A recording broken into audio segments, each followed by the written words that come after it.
ye too far and summer air cost so our money.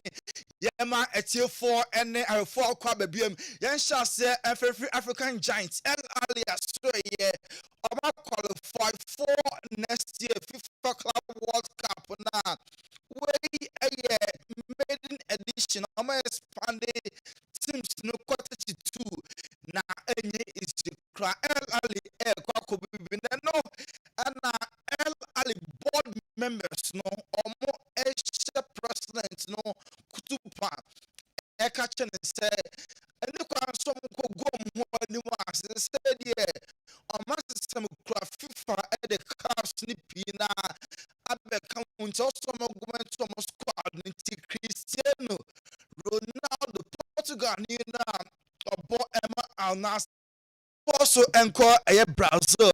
Estevao Willian, a Chelsea player next year over. Now, Unimsan, the Brazilian, say, ono any best young player of the year. And now, Sanso Toa, so FA best attacker. Next year, Obabe Siakai, Eddie Ama Chelsea. Now, Willian Estevao say, ono Jesse number, Obepe, so our Chelsea, no, a Jesse number 41. And no, and Pamerasa, Ashanti, just number 41, no, a lucky number, and into Chelsea, Bana Orbanon, I'm offer the same just number, and so and for Emano. Yanko UEFA Champions League, and matches a hot drop and watch and a airbus, and when you know, off a year 5:45. Little to a Girona gamer among a host of Liverpool Spain. Now, a Baba match, no so dear. Now, Madrid Bobo Kono. And so our Bergamo or more any Atlanta Kwakushia Madrid must win game match also can be so almost 8 winning almost last 3 games Sakano Madrid almost me for so I'm about drop even a point to cry or say and then I'm for the 3 points Italy now Gian Piero Gasperini Atlanta manager or can SMP or say no team and then Madrid bar or say or no na a favorite and team Gian Piero Gasperini Atlanta manager no or say and then match now almost able home no Real Madrid no bono omo entimi enkas Atlanta form enunti omo a favorite or say no we no Madrid bar wontimi nka say oye favorite nemum ene omo caught with the needed confidence of 3 points no omo enso ebetimi afa Ademola Lookman enso Nigeria ni a ono so ebo ade am Atlanta onya pike pa na Atlanta team no so afa no tuma pa enso efra Ademola Lookman say another difficult game start two clubs see ebo UEFA Super Cup man Mbappe first official game and no Mbappe eko share goal enti ene match no omo any Madrid for no that on Madrid bar untimi enkan sempi or say o still camp na the upper so ye no o exhibit or park no so or say another difficult match na Atlanta for and so boy and Sema and Demola Lookman and so Eddie Atudra na Leverkusen o ma show interest I want Ada Gulemu taking in now obo Emma Madrid no until now say players are na April or Madrid no na onye bi mo so be fully fit Carlo Ancelotti aya on shada Emma Ada Gula the chance to play na no na Leverkusen Xabi Alonso nyana enka ope enra Carlo Ancelotti ekoshia central for na Carlo Ancelotti tremu a Hendrick ene Ada Gula omo ene lombiako omo eni babiako sa two players no ebestie ewo Madrid no coach no or selection on her age mo bi entin sama Carlo Ancelotti e de tuja staying with us giving them more minutes. I'm not sure right now, maybe they do need to play more. Personally, I have no bias against anyone. I just try to put the best team on the pitch for each match. I don't care if a player is 18 or 40 years old. My goal is to field the best team to win the match. Sometimes I might think the team will be better with Hendrick, sometimes with Guler, and sometimes not. And we must remember to be patient with young players.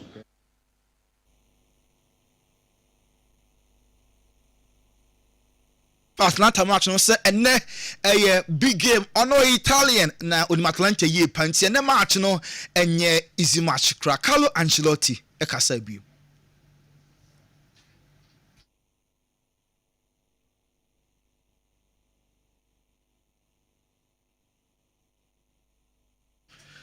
Enti yɛde nsɛm a Carlo Ancelotti manager ɛde ma Real Madrid kan yɛ ɛfa Atlanta match no de bɛto dwa Kwame Umyentie. Very demanding for us.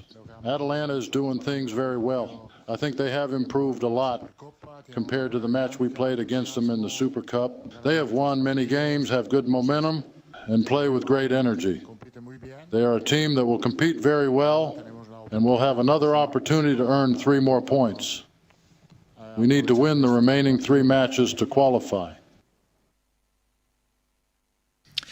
Madrid also we need the 3 remaining matches to qualify. Enti ene enyume ebo 8 ewo Bergamo Atlanta ebe host Madrid no mu hia omo ewo 2 crucial games also mo bonti sa 3 games aka no Carlo Ancelotti say ni nyina no eye must win games e di ema omo Hostelu obekaya na obo ema Madrid ka ho bi na ma last year Madrid eji UEFA Champions League no na ma chenko for pi e de be kan no pa eye game against Bayern Munich in the semi-finals of free bench ebe share 2 crucial goals Emma Madrid so let me qualify for the grand finale no na Hostelu H3 if we say or no started say OC so no from day 1 always was support Madrid enti kata nimpa or no Madrid so na kumum tafu Champions League no or tipo the former club Real Madrid so mum and abeje edi esuomu na so yenko and nwunre game ebe so Leverkusen and Inter Milan ebebo ewo Bay Arena na Simone Inzaghi manager ede man the Nerazzurri Inter Milan Football Club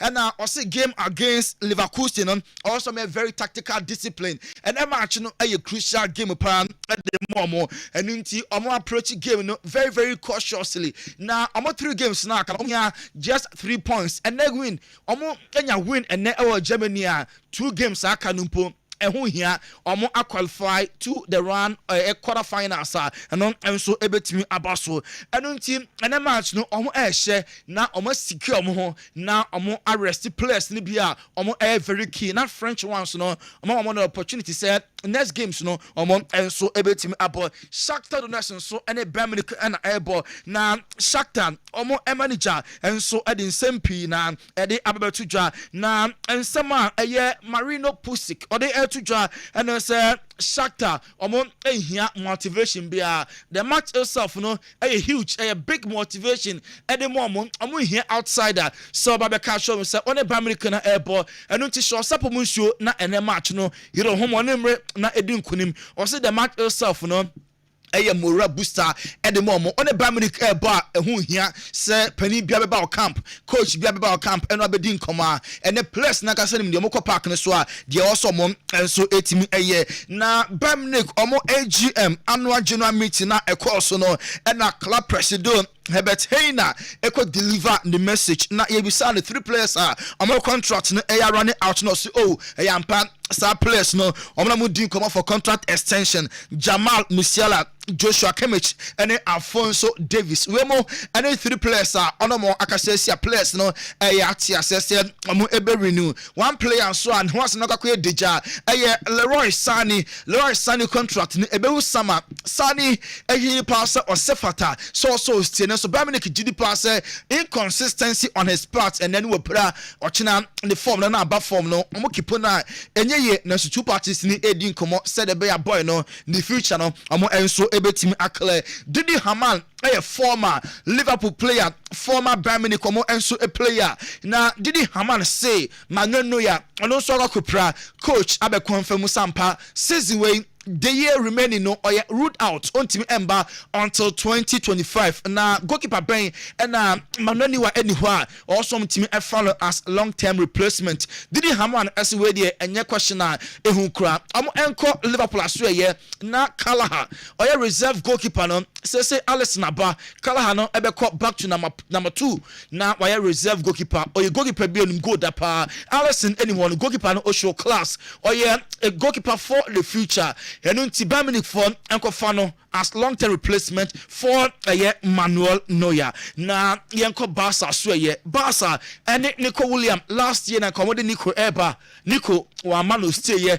for Jason Martin e beba wa so na this season the Barca for any boy no edin komo se de be ya next season there obetimi abeka Ansu Fati ho e Barca na agro no omo etimi edi ne ye Deco spotted letter Emma Barca also your Barca for na menwen ho da say omo ekofo Rafael Leao sina kan ema AC Milan Barca omo ni plan bia so mo ko AC aso akofa Rafael Leao na Barca who bim Hans Flick Barca manager na according to Dario Sport omo ehwemu kire say Frankie de Jong na Barca board no Barca fans ni bi say Frankie oko because he kana origin so ni plan so adorso pi na Barca coach na ka say the decision say enka Frankie de Jong enka on stay because on no oyobia or kind of plan ho panti said the Barca fans no AC air train senka Frankie better senka okono coach no other ideas so boy no and so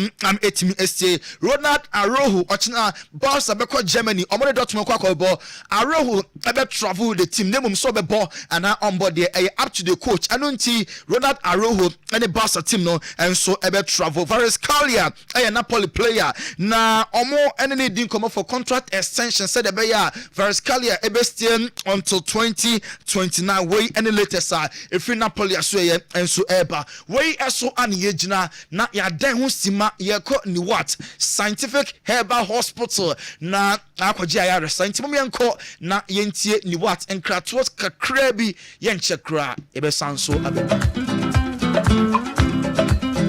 Usafre mwakwaba eba Niwat Scientific Hospital ye a team of medical scientists aya create boom near the infidel maso adwuma o ya so ha de nyesa wo ba ya sabi ni atam edu de amount say de kokono na emu ye do to afidie so me afidie ye omu hwehwemu me ye omu adepote ye ade ne brewo na se me omu enya yare ne di woni badua no so te be ye so yare ma wa to yare ase what the edit ni say se di babia say what wo yare ase a utimi tu ase ntem Niwat Scientific Hospital Dr. Fobius adwuma ne say enubna enu tan a obo ade e dum ye no yenye mu hwemu na fe enwenu akasa wo ma friend say phytochemicals no ye extract say enwenu no na ye fam fremno emfa emao ebi a kidney no yare abem kidney no say yanko na Ghana ha ye de take ahaban e de dialysis a kidney no say akodu say den kura no a nyarehemu na nya didi na fo ni kirem e woni Niwat Scientific Hospital bofra ban eboye ama wo diabetes ye de bofra ban ene nyama bi efra e de ma wo a ebebo ma diabetes na o sugar e koso pii no eno so aboa ama etinya bafum ebi na wo hwe misisi e na o problem pa e yo mema sem baba bi wo no mu a onya tenkan kwa so mo ba beda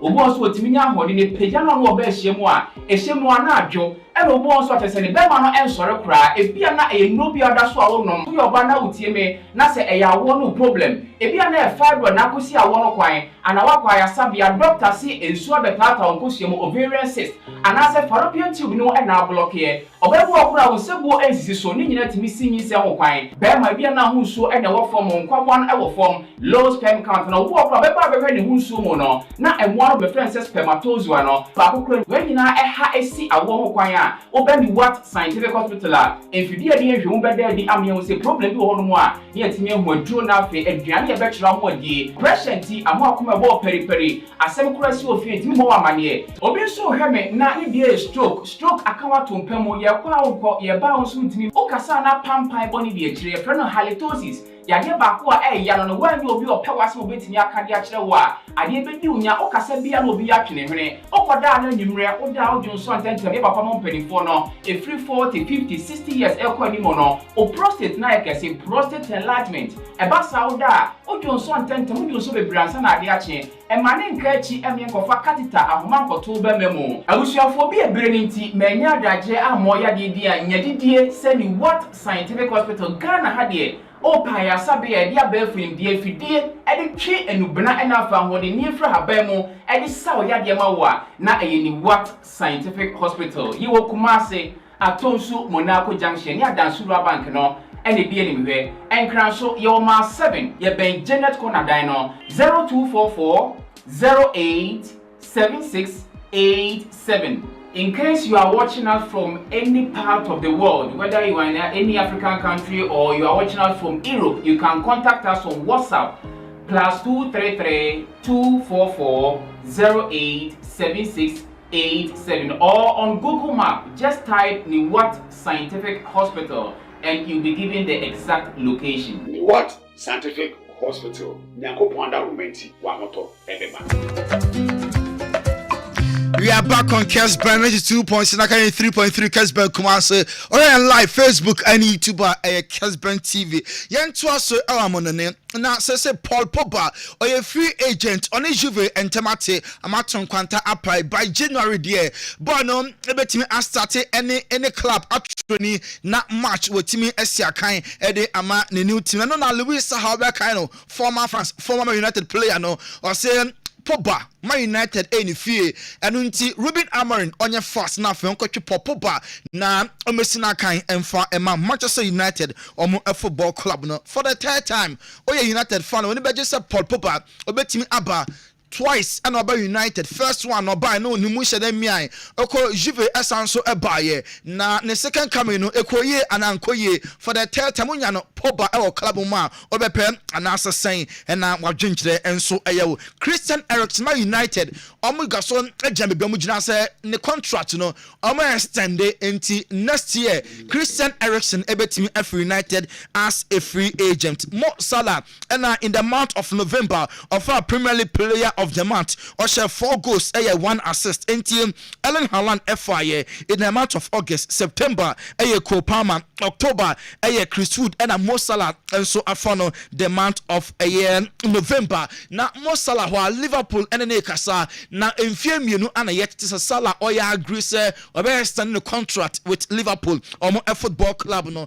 Chelsea Sunday no from 2 goals down share Tottenham Hotspur na Samacha Chelsea winning 4-3 no na Makukuyela first 2 goals at Chelsea conceded on a quarter here Chelsea conceded 2 goals no na Shorite Phillips or former player na obo the clubs out do in the Premier League na Shorite Phillips so see a campaign at the Chelsea or say Makukuyela on the Nyame say Mourinho enye Chelsea manager say sanka Jose Panake coach Chelsea and continue 2 times no command nyina game mu biem ka obe change no so Enzo Maresca kept faith in Makukuyela na on the ball game no a point moment in sama Shorite Phillips edituja it was who was the manager because if it was Mourinho the chances are he would have been dropped. He believed in him, gave him the faith, instead gave him the trust. He subbed these boots and he came on. By the way, very similar pair on. I think the other ones had blades on from what I'm hearing, and these one they went more. You know the thing with that, Kels, that people would think that it's like it's unfortunate. That is what you are doing the warm up for. Yeah. So there's no way if he's moving and slipping that much, then the warm up he couldn't have been stable. Those are the kind of things that, like Enzo Maresca mentioned, those things will cost you. I don't think they're blades. And even that, Dan, you say like he couldn't have been like. I don't think that means in the warm up he wasn't moving sharp enough because he isn't testing. Yeah, those boots. And they got punished unluckily, but the two Shorite Phillips and then some to do I say Sankamori Chelsea manager Makukuyela or TV me na come game no and to asumpo Emma boy no Emma fan redeem in coach the boots Emma Chelsea and win by 4 goals to 3. West Ham Chelsea a defender Thousand Adarabioyo West Ham enyana omo enso epepa obeka navigator Guinea no Liverpool 2018 almost 52.75 million pounds now for GD pass the next Steve Gerrard say the boy no akwasign ama Hungarian club fans fan virus and navigator akwasign the amano until obi ani e touch so the next Steve Gerrard no say the at age 29 Hungary fan virus and navigator ono enso echo Man United omo pese omo ebe replace Dan Ashworth or step down omogene juma different some sporting director no Sir Jim Ratcliffe atake decision say omokofa a new sporting director and so MBM Arsenal Chelsea Man United show interest Dusan Vlahovic Juventus almost striker especially Arsenal omani abre passer omo enya Vlahovic omo enso epe Victor Osimhen yes Robin Amorim Akachi United say January ya omo kohwe say Napoli for betim out on boy no United because say Obolon take Galatasaray United here a sharpshooter number 9 bia or very dangerous in Robin Amorim nana ono enso epe ye papa Oheneba Wadaroma we eso ana yegina na enkofo ekroso nsem no ye de asie.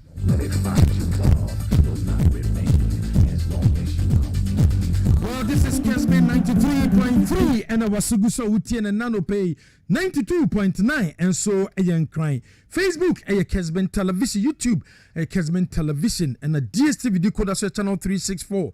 Go TV a 121. Tony Montana de Amano Ninsama Wudonum a day abane ye. Ye Ninsama Wudu Tony a day abanono. Nature say a bredru sabeja fortuna say.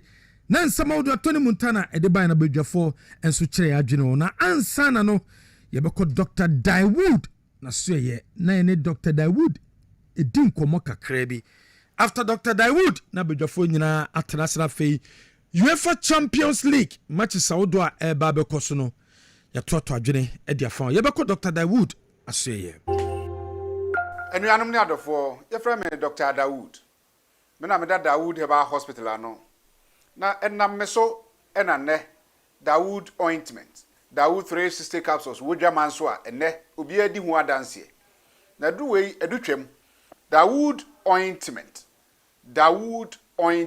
o se fatwi na ebeko ofa Dawood 360 capsules o se sisi na ade ewom na drom yenu wei adwuma bom obi a osisi ye o yapa de obeye ne se o de Dawood ointment no etwitwe osisi na anopa ene anwumra na nsa bia no na o de bia bo asawa obetimi de atua udware wi a fa Dawood ointment o de te ne fa sra ta brekro na no na wonom Dawood 360 capsules no anopa ene anwumre na danse ye na ba amane o de enko na enko ti adanse ni bi Dawood ointment edrowe me straighten and welding the toda me pon adwuma na me honam nyina me ye me ho bibi enye ba se minya sa Dawood ointment we na me twitwi a na no pa so minya Dawood 360 na me no mo a ese kwa re me ye adwuma kura se kane no te do we de edima se mama no be di so asema mama electrician na ye adwuma ekofia yentimi na Dawood ointment so ye adwuma na obra okoduru fia fa twitwi ade be che no na ho aye den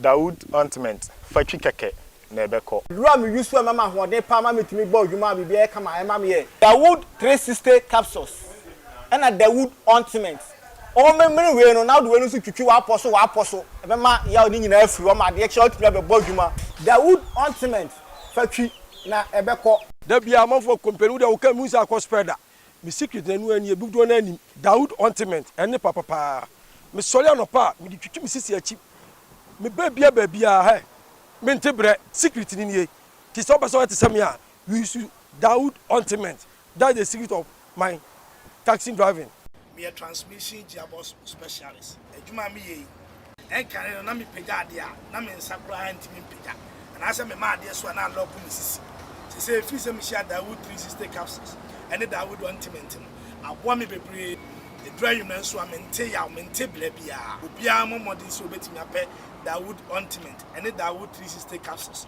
enya biato odofo se watibi adro ya me ka ho asem no eno ho adanse ene wono adi no ko pharmacy e ben wo herbal shop e ben wo ne koto Dawood ointment Dawood 360 capsules na se de enkrofo di ho adanse no wo so be di ho adanse wo pesa wo frɛ ya eno na wo screen ase no 0244 88 64 37 na 020 168 1717 baby a yeton aduro wo man Ghana mu bia no o de wura house pe Dawood ointment and Dawood 360 capsules. Dr. Dawood na so ye ene call ye nhwe few messages na fe yento aso na edu science tutor TK Chiribo Akodua SHS Kumawu Good morning, boss. We Chelsea fans are happy so far how things are going. But I want to say that nobody should make a mistake that we are going to win the EPL. But we are content with what the players are doing now. Go Chelsea, go Blues. Chelsea for mo so mo nyoma dwen so mo pese omoje eye league no enso edisi wo mo enaso. Well on the cam akwaba and I want to say me do so kwame.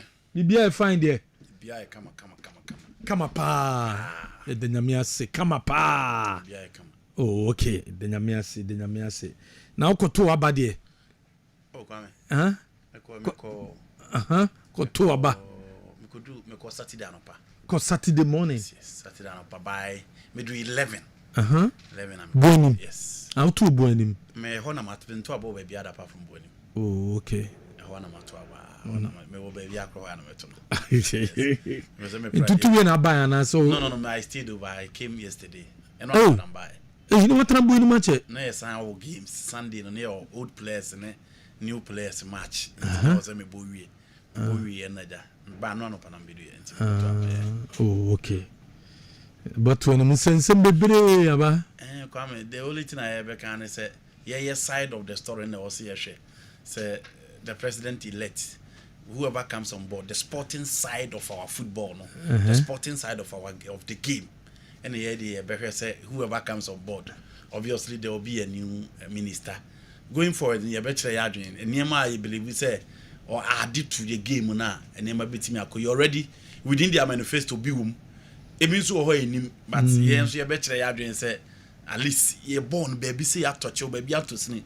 See ye say can one empenim 40 ye gave me bit me akon until you drew on us a time bem na my time bem me share ya be share say so far Nana Akufo-Addo ne Dr. Mahmoud Bawumia wo mo 8 years no ya sports no say dey si hu no ene say dey si hu future no say dey be si akọ ebenya time ahwem ho dey ebenya time ahwem pa.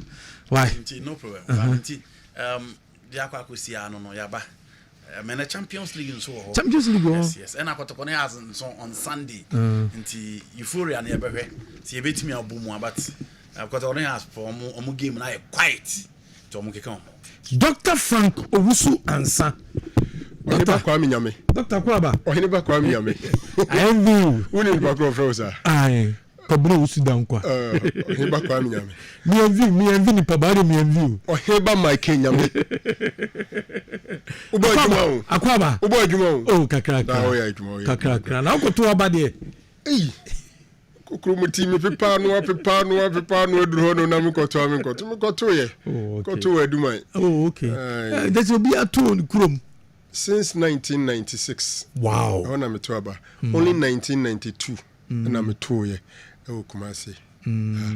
Apart from that, abribia krom kotoaba na Nyame adom ye krom ho de unse kwa abre de hojo fija kwa abre south basa pa no ya hyede hu bi ho amon pi be no na ye ure kuedu but wanko bi nti damata salam apianima only the new elect representing the new patriotic party. Oh okay. On the PNPP seat in the mom. Nti sana koi. Oh okay. And mu sit na ho. One of them babies in cancer board. Onu su kipi. Okay. I think this is third term. Okay. Okay po ya. Ya how the problem be any. Maybe so omu feeling pa. Okay po ya. Third term. You better say he needs to do more. Also more You grow more on your to also ABB. But still some to manity also more. And I'm because he needs to do more. We share an MP in an opposition party now or chitafu. No, and because you have to do more. I work 3 times. I'm for so who shade the pressure on this Saturday. They won't be. No, was won't be. Pressure don't to me. And obey Sima Abba Damata. Na wakwa kudi opposition. but expectations we are very high. Nya video bi betie na bio. Say bona o hye ni nyina wo ho. Enti but at times some consider also opposition ana. Electoral don't consider that one. So opposition. Why? Na wo koye o promises no ye say me ba mu dia na me ya na me ko position dia menye. Kwame, in all these elections my biggest disappointment ya oma ya to abawi na oma fetumi ahye omo nsem na ebise ya ban na abenti municipal assembly, district assembly ya take over ya sisa ne manako. Can you imagine?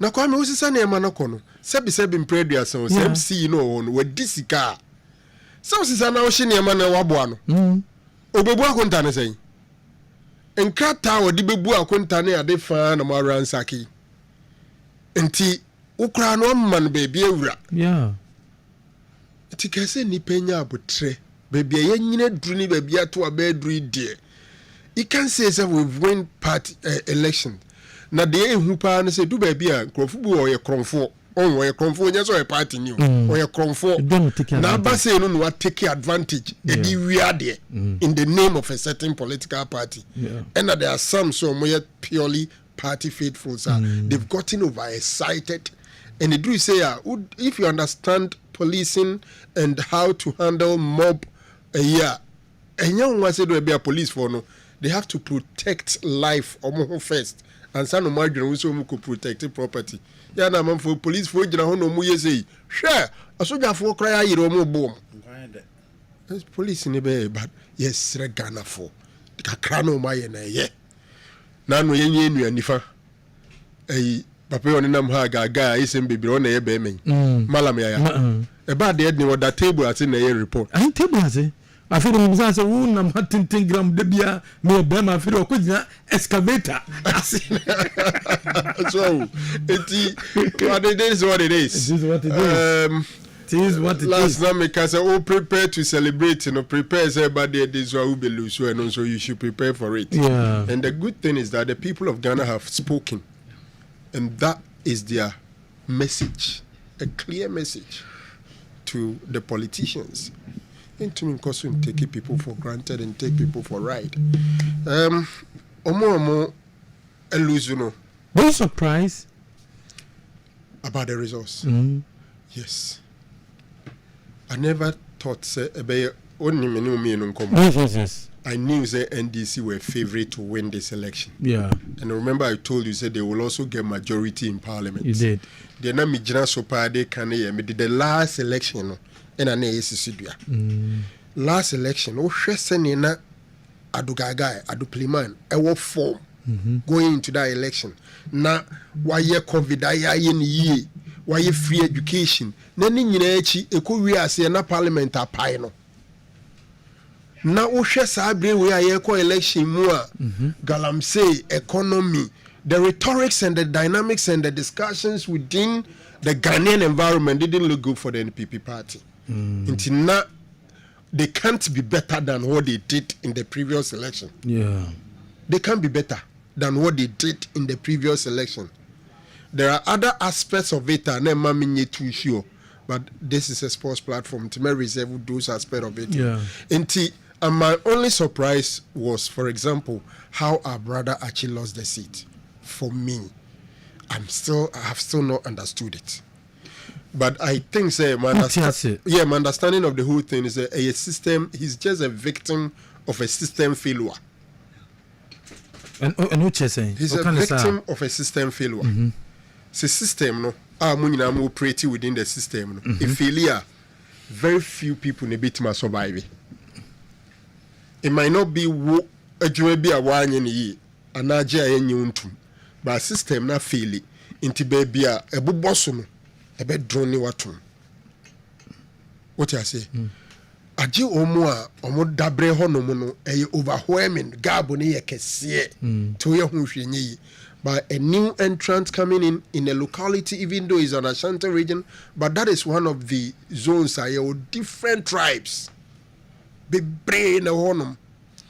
It was a difficult. I know how Kufia fight it, but it is what it is. the good thing is that our brother is still sound, very active and kicking. Yeah. Na minyina we so ma me mommy aminua me ne started school.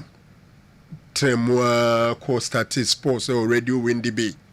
He really name P Fox near the day ko shemu Space FM. Congratulations to God. Yeah.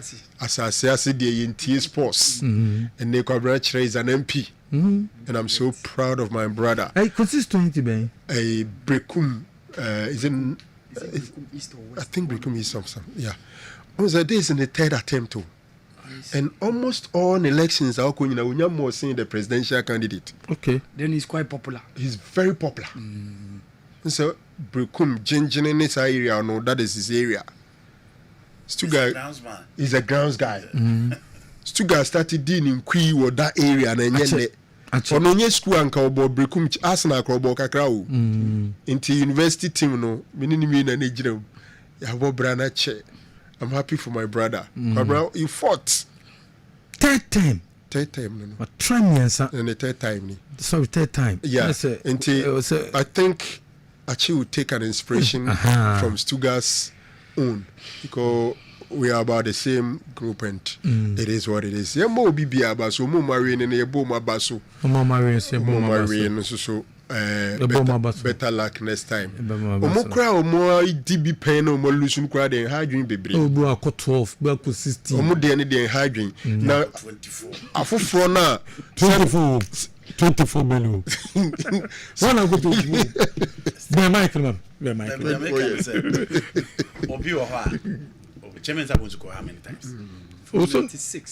So no the two. I want to be 2024. You know. Wow, there come here say 91 contact 28 years. Yes. My son was a friend go to ask him so. Enti kwame afu front dey na hadwin because nepa oba we ni primaries no e kan wa bono ansa me wa we ni primaries no puduo puduo because hadwin na MPP for the base me electoral college college me pese be politics basa kwan no mo faso edi meba yebeka sports kwan na ye environment mo faso di sports no pieces no parliamentary candidates no e was some sesano yeah on sesano they need to change it sometimes because now meba me twa no ebi mu adwen bi say mo ko gigi sika TV no wi na mo de nipa ko na brese yen ko tuna ba ye nya kwasia na du bro nya into so mo sesa no say the antidote na ko mpeso mo de babada mfa first no na the electoral college and now mo to abade ma parliamentary candidates no primaries no mo ndoso ti na nkrofo calculate ni etue sika no na ware ne eno mo ye say miem said the bear untimi ntua mu nyina eno mu biem na still for stars so mbe say tua ohun tua ye kan eye obi we kai TV so na radio so na kan obi is a common knowledge do lose kura tua ntina me obi lose election no be ye say na we disika den obi se akase yeah omu nyina tua osigeza nti se we new entrant pa emfans what tua prelims at marine primaries I said do stage where and also hu nsem bebre na obi wi a kwame nye easy. But the good thing is that there is a change. Ghanaians are happy. Most Ghanaians, let me say, are happy. And with the exception of few pockets of vandalism, I think say generally, Ghana for Harriet Thompson, British High Commissioner to Ghana. Denmark, they were so excited. They were all over the place. That's a Ghana democracy. That's the international media is so proud of us. Democracy. And how Dr. Mahmoud Baumia and Tema Obey Professor Babontido. And yeah, we are in a digital age. Obia collating it. What quality are the difference in over 1.5 million? Now, me shall see who press of conference upon press going to Monsieur Debbie. I don't know. Wow. Yeah, sorry, Hannah. Yeah, I did take us. So who said baby? Yeah, let us say and I do not know many of our age, man. Your poor 12 and I'm catching with was it. they do that. They mentioned that Krama who was a say, I don't know.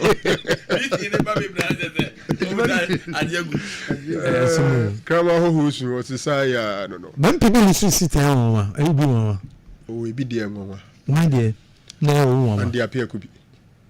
Sir. And the appear could be why. Asante Achim. Oh, so my independent candidate too. Asante Achim is predominantly MPP. Who say one thing? Independent now winning. MPP new. He saw say album na ya no. Ye di bia sisem. So who grounds are any say ne besi any sika me won me de beye mpuntu djuma e wo honom. Na makwa gina independent. Sika anka de ko spend e ma delegate no. O de akwa ye mpuntu djuma. Unim say we see big mosques wo honom. Yes, we see big mosques ama the Muslim community over there. And those people, oh yeah, BB say more. Yes, you see good strategy, yes. But it's not a common thing that I see. Yeah, I'm saying. Yeah, okay. I had to say, oh, for idea last year or call anyway. Formula. Now for Nafuna. Don't be an improve. Some conditions, you know. It seems the groundsmen.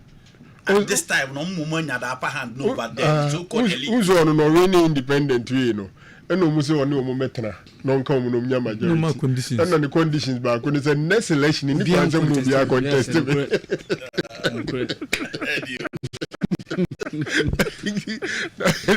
The unfortunate thing this time around you're independent will be because almost 2/3 majority there will be independent when MPP Lucia. Oh, and she that Nyame want too much. You be a loser. A wave. Sir. Yes. Oh, okay. Esla no money. Any KT amon. You see, NDC were closing. It's just like it was just coming. Because I had trend. No, for the last election, Kofi Mohonom no. The NDC got close. No ben. So you saw say it was just a matter of time. It was just a matter of time. NDC for those one. Yeah, when the yes one those say MPP for more parliament no mama.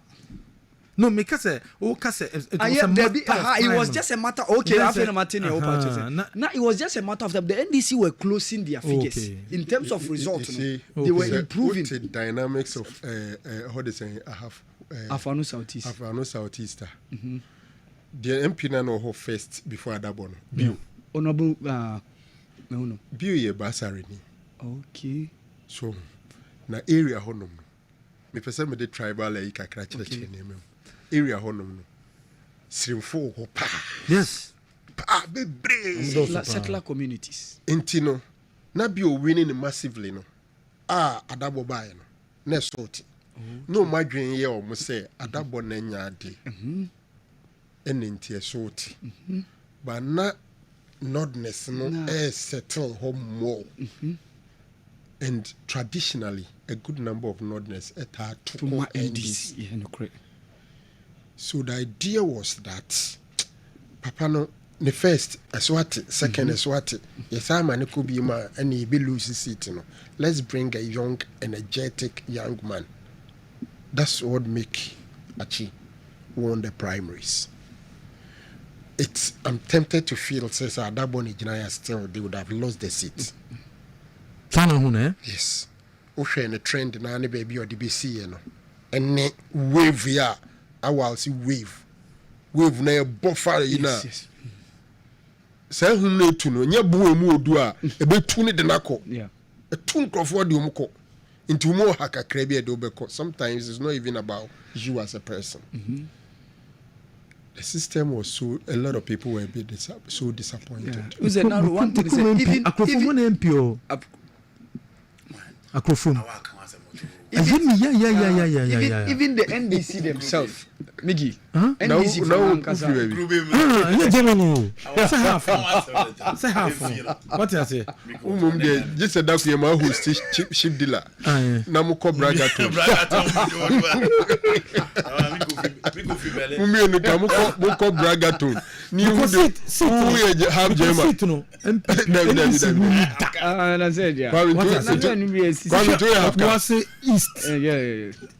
some seat bu o cause on your surprise there was some seat bu o wa unnan so da o the Franco anga so on surprise I want so on surprise a number of them but there was some seat bu o okay you fan say wave no o question there later be we have them we can be half cast what do we have guys this is your first studio man here you know the thing ship the land now come on come braga to yes side the sports no yeah beba ho yes side the sports no I don't delve so much into politics but politics there them no Ketu say that's a Franco near work I'm enjoying them people should not underestimate the energy of the youth and Ghana number 1 2 first nanka obi penny bi kura basa wo this car onte na obeti e radio na radio so obesti dia mamu na eti radio dodo na sports enyom politics don't crazy this omo aspire to be politicians any omo follow politicians in it but ene ko basa penny bi this car because social media na da ho eno no hia so wo kwa ko bi Ghana web ana Kessben online and so on wo ku ane ye dia flyer na da ho si say bi you shoot $2.1 million na de ye wi nti wo be connect da ho enti enipa ni ho akwa me emfiri na adwenim wo ye no say free ho a ene ade ba ko a survival mamu ane pa ye betem nti enipa bebre kwame ene mamu ana yesi so no senye wo a wo mani bibia ene obi free ni fie mi free mi bu kro mu ko se Franco ko se mi kwa kotie futu this all man bibi that is the recent that is recency see sana system ne tie enye ya na enye enti the politicians shouldn't joke with the youth because and the youth no control events ni na social media platforms na youth no me ma me ko free bi kura be 3 days na WhatsApp crowd so da enti so group ma odi bi kura to ma hwa but ye fire phone na from TikTok near to Facebook near ko X na ye ko Instagram bibia enti na odi ade to pe say obi hu 2 minutes no be o half real no be o half real enti the leaders shouldn't take the youth for granted because you control events. It's exactly. You see, one major thing, some of these laws are now voting trend, a fire protest. Yeah. Yes. A Kumufa Sukuyi, some parliamentary candidates. Painful be Wakaju fridge, Wakaju TV. This person is the obvious person. I to say public and win no panel. Then Sunipaka crabby be imposed that person on the public. And Penny be pa MPP guru be there send them say and the appear could be there no. It was a protest vote. Na a bufisho and no mudi tutiano because probably he wasn't the one they want. Me nan kame ba be catch us that seat had history. Okay. How honorable could you Barajima? Yes. A quite fast one ka all courts. MPP penning phobia including the president. And then the Kokasamo we case in the free courts when they know very well because Bitsekojo Barajima is a grounds guy. Oko Oya Santa Marathon or the radio they just love him, but the system eliminated him. Into Basa protest. Until now we go into say Faswa or parliamentary candidates. So once is some about how they choose parliamentary candidates. Not delegates are ready to do no pay. And it do be to my year Jumano. No more parochial interests. APC, brain drew home because I say TV, Aquaja, means mommy TV nibi.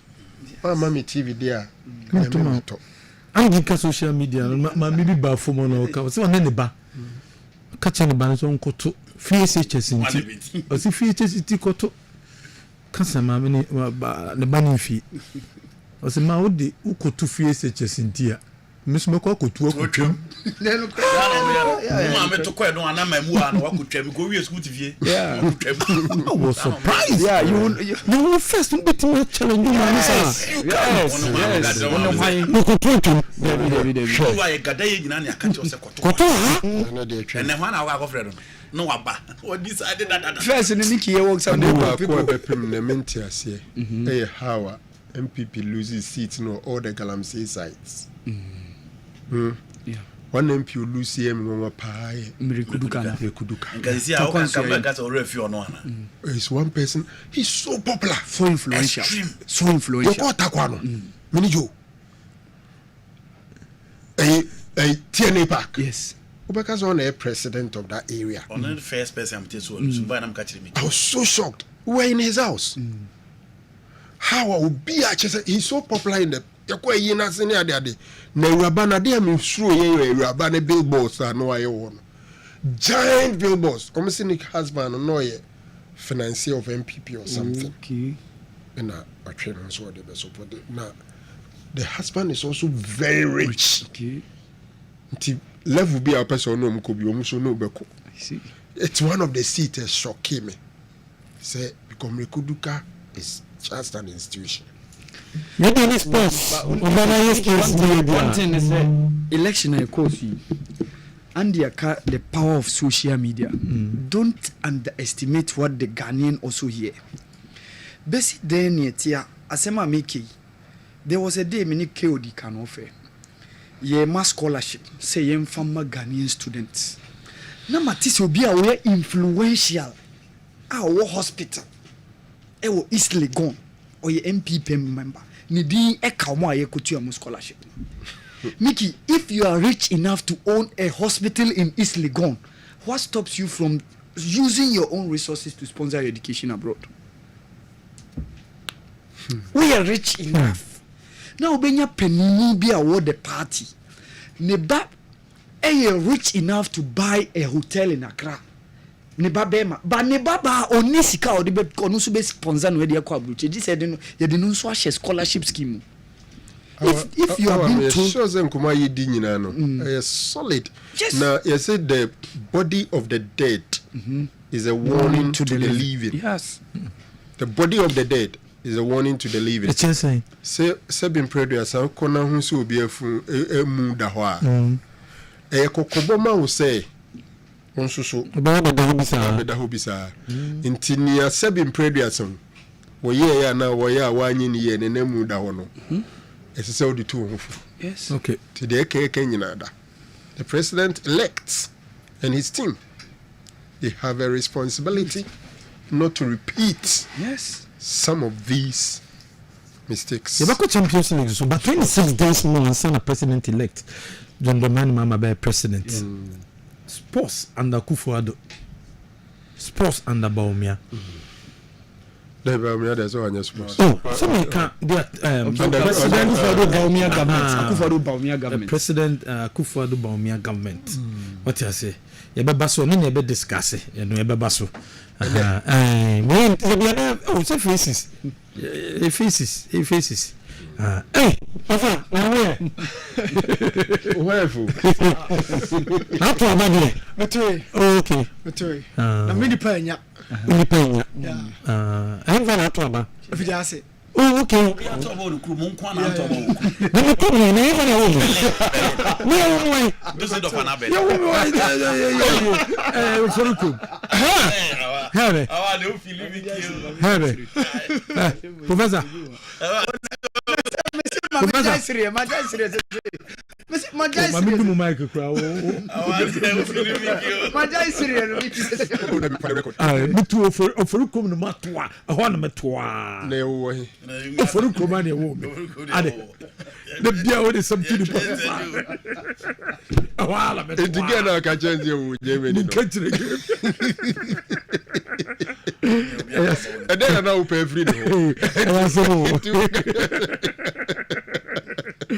Namini abuafo. I love everything Sir Franco and D who do ekaye. I almost love everything. Okay. Say ye di tumi mawa na okotena konwa no so a ya na wayɛ deɛ ɛdɔm no pɛ na deɛ mahu ne sɛ tore bi a Oheneba ya na tumi ne sika etumi sesa sɛ si dwene fa nipa a mo yɛ chi ho position ankasa etumi sesa wadwene free how na owɔ hɔ bi no na wodwene na me kɔ central regional bridge kɛseɛ bi a bɛfa so biara no otwo kon Africa no na hwɛ nsuo no ma ya na yɛ tiseti all the bigger bridges okɔ central region Simfosu otra bridge bi a bɛtwe kon abɛhwɛ nsuo no ebi kura no parking na ogu nsuo kakra na nsuo na eseti me fa bibia ni a odu kofo camp omofre kro bi o bibia ni kwa no kofo camp bridge kɛseɛ bi obɛtwe kon no na nsuo na eseti kyese me hu ekwan ya major highway abedru bridge na ye nsuo a sebe fish edi mu agro obeto pan okura atum sɛ opa bibia hu Oheneba hu bibisa eba sa na kogina daka no mu a odo sɛ kosisu a na udwine tutu na udwine tutu tori bia sentwerefo so ka semba komienu say hey mecheche sem mu ha mecheche meso yan sentwere ni odwine ho a sa na we mu abetena so no ye de ani be say ni de be hwe omo ye na power no wo ye ho ye na power no wo ye ho so we've told them what we want and ye di we mu so aba omo ba no ma be ye adwuma na Oheneba ye be yomadi ye be yomadi ya nyom interview ba na do mu kosi so we will change them but de me ya pa ye kofi ni situation Kofesi wo hono no but me de John Dumelo de no ehye kofi nkran me de John de no ehye kofi nkran John osa wo social media me hu am say no you deserve it so besa me de ehye kofi nkran pa se o mewura mu da e ka wo bebo ansa na waba no ya me nim na impo delegate na former primaries no sika o magi ansa na waba no o se kofi ne fight ne start we ne IC de no ground so no o committee sika pa and I come and say, but Kofi has to come back. Yeah. He has to come back. If you are for the people there, you need to come back. Now you are my mentor. Did you see the road that leads to Mr. Duke's house? Merekuduka no okay. Osi kwan na mofa so ko Merekuduka no na etesei. Ochocho bi egu ase. Na me ne ndibuni ho. Me bawo. Ni fie no ni kwan ho say you. Unless it be a different house. Because the main road is okay. E ho no mo ye boy na yi no. Hans Kofi. E takwan so ayim. Into sia no nanti mantem.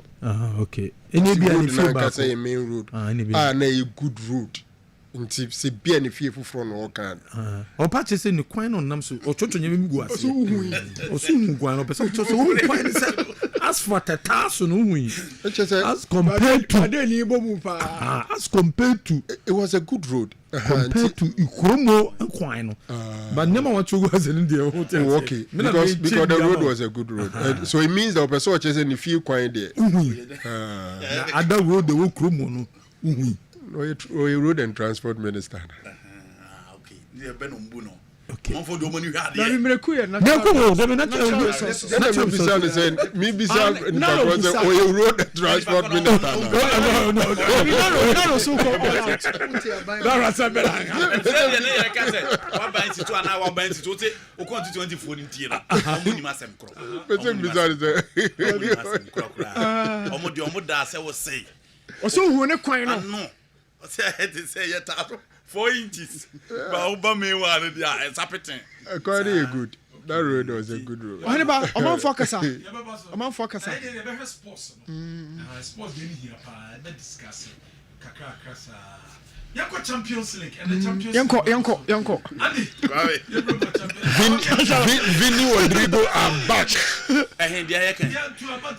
Shata wala ni Paul Adumoche. Osiri Yanko. Omo kete men kabi. Kakra bia na de manu atum. Ghana for kasa ye odo nya odo. Ghana kasa Oheneba. My only happiness is the power of the social media. Internet ya juma about to we. Say no musi we about Twitter. Internet ya juma about to we. Sana Trump de ne and estimate Trump de no so internet ya juma pa the same thing. And at this time so it's good say you go by that length and say we're not going to underestimate the power of the social media anymore. And what juma bia we bia so honada. E wa me ba na make say first new and ka you tell so what you see 1.1 million for e bia grassa. You can't quite. Be na de over corner de aye Udi agbe do mfo nyine beto nje. Now what they fly. Say the uche mama phone no. Stop off for the friend. Call it infographics. Stop off for. No. Omo wala ro. Me don't call. E bi so ma me message wa. No problem ni say. Omo say that be. Also who kan no. Omo say akọ friend. Say Franco how many times? Me pass your person ka say be fast. Narrow some. Oh masa. That be yeah. Ono no loss no eye no wrong wa. And make we so popular over there. I think number some chow say do am pen on my I've not spoken against it. But I'm okay, me na man can be on some chow say me who say the missing cano. Sunday be on person. A protest in Libya. Because Libya. The question was which people ne lose here. And I say Bako honorable Mrekuduka because he's a big boy. What I say? Natural resource. Chroma say a natural resource. Na any is seeking into that natural resource. I know dia. Bra. Pudu ano na oda na ye popular no kopen na osaya branti wa no so efe omu ni no ho agro ti the handing over no wa hand over guy bi o oduoma ngoma so twi taxi omo friend Obama uju na Obama pay Obama pay assembly ma wonya tu so ane na yiri o so no Obama it's popularity no e je ko group ti sala ba me see bi Obama pay o taxi driver no dey chebi Obama nya tu na so o fa na o sika na ka 10 pesos so am do nya mo be Obama wajo e asemo wa nyen ko Champions League no Tapa for munya tre. So kind of the fast coffee so be a fool in our yeah come on just been there once who you know okay yeah you feel no muka no I'm scenario this how you surprise I'm no join of channel no okay be a different view be cry now so do win okay me could can the first person I'm telling you lose because you know dinati eh madamfo ntusu na o say no because you're popular. So Ranko went ahead to say that he's an institution. Do you know someone who is an institution? Yes. You're popular. And Kwame is a big man. He is a big man within the party. Yeah. And he's all Lusua. And yes, or yeah, almost what na hoda that sefer de na make any be. Into one of the Kwame, or be or any a political analyst or can surprises or abana kun more than a money. There be omo de ene de sat omo ma chere de come any wave memu an na eba eti omo de ene de honorable Eslamon eketi omo de ene de good news enya de say eye obi anwa ma chere for the constituency they've been there for years what have they changed come Nigeria for you 5G here you should be and the UEFA Champions League basu or Begamo basu or Begamo Kwame a new wave let's accept it and let's move on.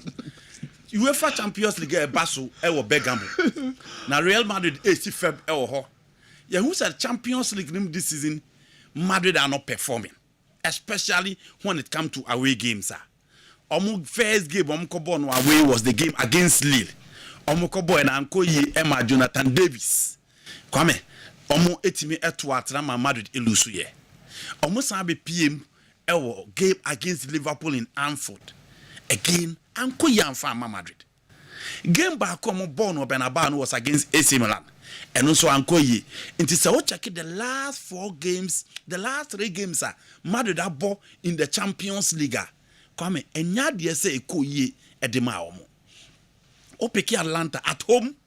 This sitting team at Atlanta or home a common kwa and home shop in September. Into Gianpiero Gasperini team no at home they be performing. The good news for Real Madrid ne say so sure Mosha and why Mbappe na consistent within Vini ko now aba Rodrigo ko now aba into this season you who sa front trainer nanka obi ani sitting no mo bebo ama ne ma ko yie no you who that level of consistency within the front line but ene omo eba aba be PM against Atlanta. Ye nyina hu say at the Super Cup omo the Atlanta boy ema omo timi share Atlanta. At Bergamo Arsenal be nya draw. O hwe team my friend Celtic omba omo be nya draw. Against Shakhtar Donetsk in away they won and against young boys Atlanta every day. It's home ne dear Atlanta who then were fem as compared to away games. Samson Alpha Madrid almost so away games from model fem. Madrid himself next moment to be a very good results almost chances of qualifying to the next level of the competition of fem. And again, as I said, Obian himself Gianpiero Gasperini always stick to the 3-back line of Ibrahim Hain, James Steele, and then Sai Kolasinic. No about Matthew Ruggeri on the left, Benalova on the right. No about Mark Diron, and then Ederson in midfield. And then attack no about Mario Pasolic behind Charles de Catare, and then Abranti FN Adimula Lukman. Now so Botima FN Atlanta, and then Abranti will be a shenanim. Say no betimi a step up for Atlanta. Abranti FN Adimula Lukman. And that boy is one boy. I think that teams now more Premier League now more spending on players. No? So more person will be free Syria and move by the Premier League next season. He's one boy, all the teams should watch out for him. And then only one player ni better than the super. Charles de Catare by no, why on and off. But so more team no sha. Lukman best or bet or bet pass it. But Mario Pasalic ended the game winning nako alongside the full backs, the wing backs, Benalova or Abranti and Matteo Ruggeri. Those are the guys almost push game in the echo.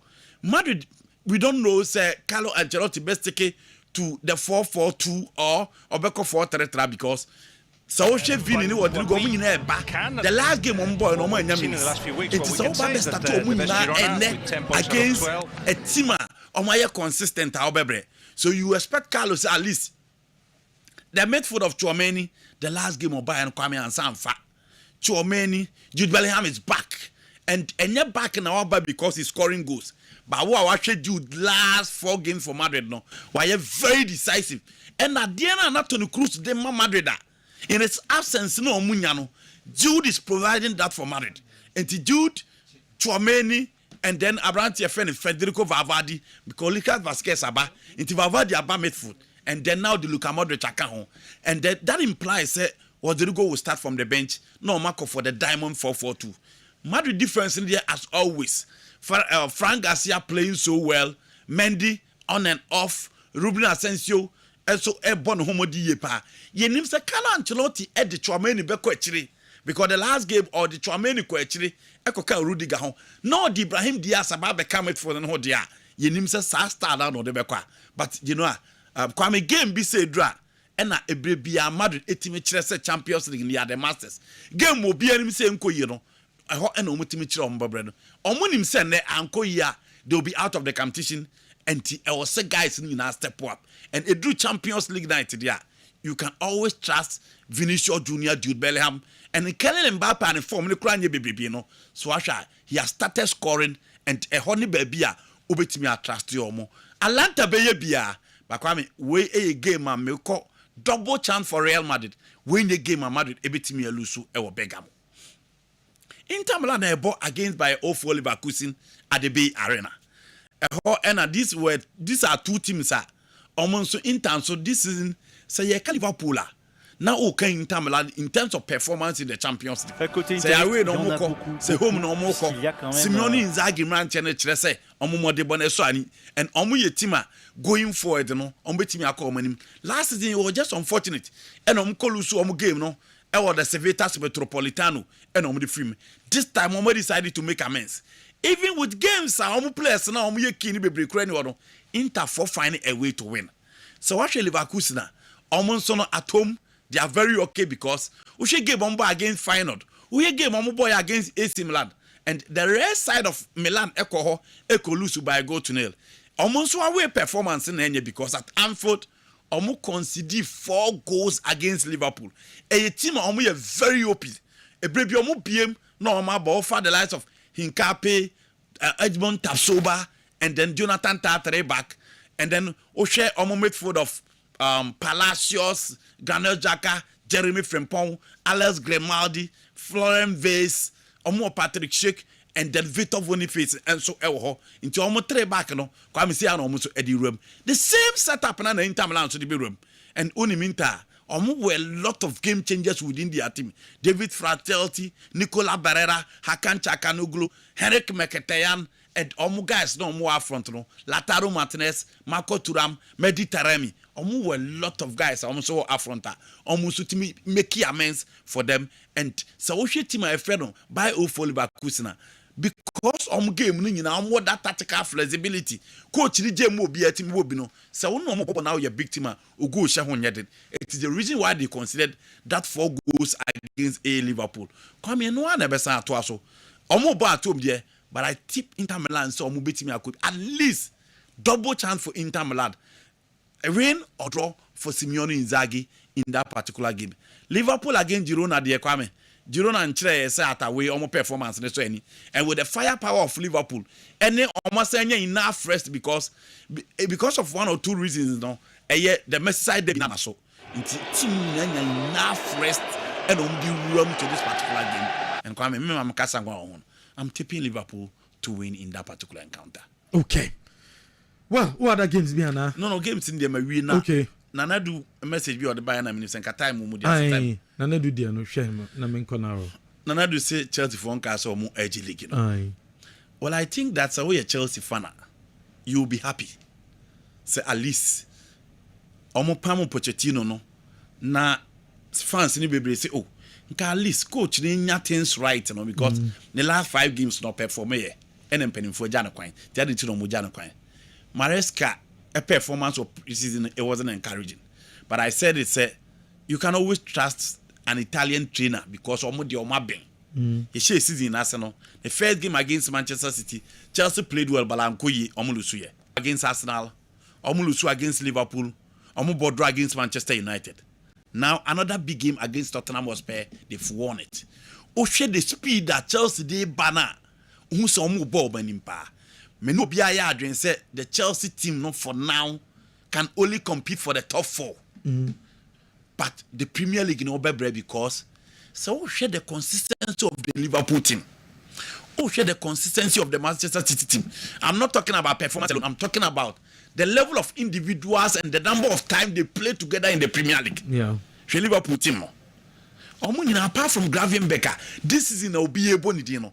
Ono he was part of the team. Manchester City for at least they still have the guys when they are on form they can make amends. So you are free Arsenal squad na obia me frame. Miguel Merino about be frame no. Ono how many games crown I no tanya ebo. The fact of the matter is that check Arsenal so Kwame almost so guys are consistently and almost level of experience and also. All the 3 teams here jina slightly. These 3 teams are ahead of Chelsea, but with the speed that Chelsea did and the performance of modernity, game will no more than 2-1. But how they came back and look at a certain level of individuals within the team. Jadon Sancho, make us say Chelsea in here no. Kwame, look at how he has improved under Maresca. One first of the Enzo Fernandez back to the midfield. I push it Casado correct because this season you can talk about the number of goals of Kupama, but the real deal for Chelsea this season is more Casado. But on the Casado correct, and on the Lavia Babeka Enzo and Enzo Shas here bench no. Come Enzo back look at the performance of Enzo Fernandez within the Chelsea AS setup no. Was a sunny game no, and on side the goals Babeka Kopama playing very, very well. Nicola Jackson has 8 goals for them in the Premier League. Coquelin is back to form. Robert Sanchez and Yeros Nibiu. Whoever I bet so well. So I agree Chelsea playing very well. Next season, so much top or experience and tabaki ever come with him. No much striker about Tima Abrante friend Nicola Jackson. That is why I will agree that they can compete for the Premier League. But for now, I agree with anybody. Because Chelsea, they can win the Conference League and again, they will be part of the top 4. Well, Kessben 93.3, 92.9, and our Suguso Utieno. We are live our Kessben television. And the camp and our Champions League, and the Chelsea dinner. So I'm going to say Franco now. Kwame. Sorry, Dr. Frank Owusu answer. Sorry. Kwame. Yes, Doctor. Champions League in New baby. Real Madrid for me maybe your mother. I think 24th or so in position on the league phase. And it's a mulu game we are not assembled to the good news for them is that their star boy is back. what I say, Vinny Jr. is back, Rodrigo is back. Now they have Mbappe, they have, what do you call it, Jude Bellingham. So, omani no problem be anymore. Maybe a chirehona issues kakrawo. They should be able to handle Atlanta. Else, the Champions League team will be beat at home. Ibukra no more the chance to even do the playoff, let alone make it to the round of 16. Now, Christian Romero na den sembi atuja na na mpesa mehweka krebi. Mpempi, enya common practice say players back as I say. Or say, Tottenham Hotspur and Yeman Koyekra. Now after Chelsea beating them by 4-3, pressure or Postecoglou say he's not delivering. In fact, the last 7 games, Spurs are winning just 1, losing 4 and drawing 2. Now they are in the 11th position, Tottenham Hotspur. And there's so much pressure on the manager. And you be like Christian Romero. Or say, SSA board no, and rather than 11 woman, or we invest, or we top players in rating, or we first can shame. Football player no say, team no top players, and rating them. Then PMP, managers are bad, managers are caught. Yes, Saki managers, Saki will be about. Or Munsha or Marfo, or Chelsea, or Munsha Chelsea. Omuhe Liverpool, Omuhe Man City, they are spending. Why is Spurs not spending? So if Spurs 4% competing walla, they should spend. I think since 2013, Postecoglou, ebe take over 2023. I will take you over. No, they've spent about 350 million pounds sterling. That's quite okay, but all they compare the lives of Chelsea, Manchester United, Arsenal. Those teams I feel there because traditional top 4 teams now and our top 6 now. Obviously, you can't do away with Spurs. And he keeps on saying that managers, you are sacrificing managers. Spurs started say sacrificing managers. Manager be no for every pay because Pochettino, Antonio Conte, Jose Mourinho, Nancy Adobai, Nuno Espirito Santos.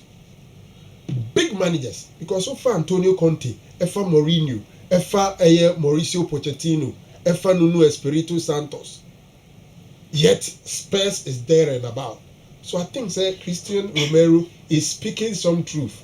But I wonder how than 11 in Crawford no Befano. Said London Derby. Tottenham Stadium in East London. North London, sorry. Chelsea free West Aba. Oma take it 2 goals lead. The best show omo obiabofu pressure is on the coach. Osi coach ni do onye hwe. Yen to players momo. As a chance ni nwan mo no mo bono masisa. I would hear me cry them what so fundamental and basic. Say you go. Watching from them is like I want we have a cast and man the second time. But no shebe team say it was so unnecessary. Andy, ubetima boy more. But Italian team na Ibon. Italy, Ubebisa was how influential is he? There are some players who national team come a weak link. National team. What I say? Yeah. Pedro Pozo, Spain team, how influential? No, on time. On Shada Mobi, your friend, but on starting po. So United more players at Tottenham.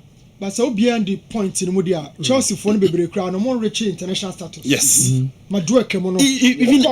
Arsenal. Chelsea phone more rich international status, but Cam was trying to make a point say Spurs players be rich international status. Yes. He might not be a starter but to reach that status. But Chelsea phone be crown from Dominic Solanke, Richarlison, Son you mean.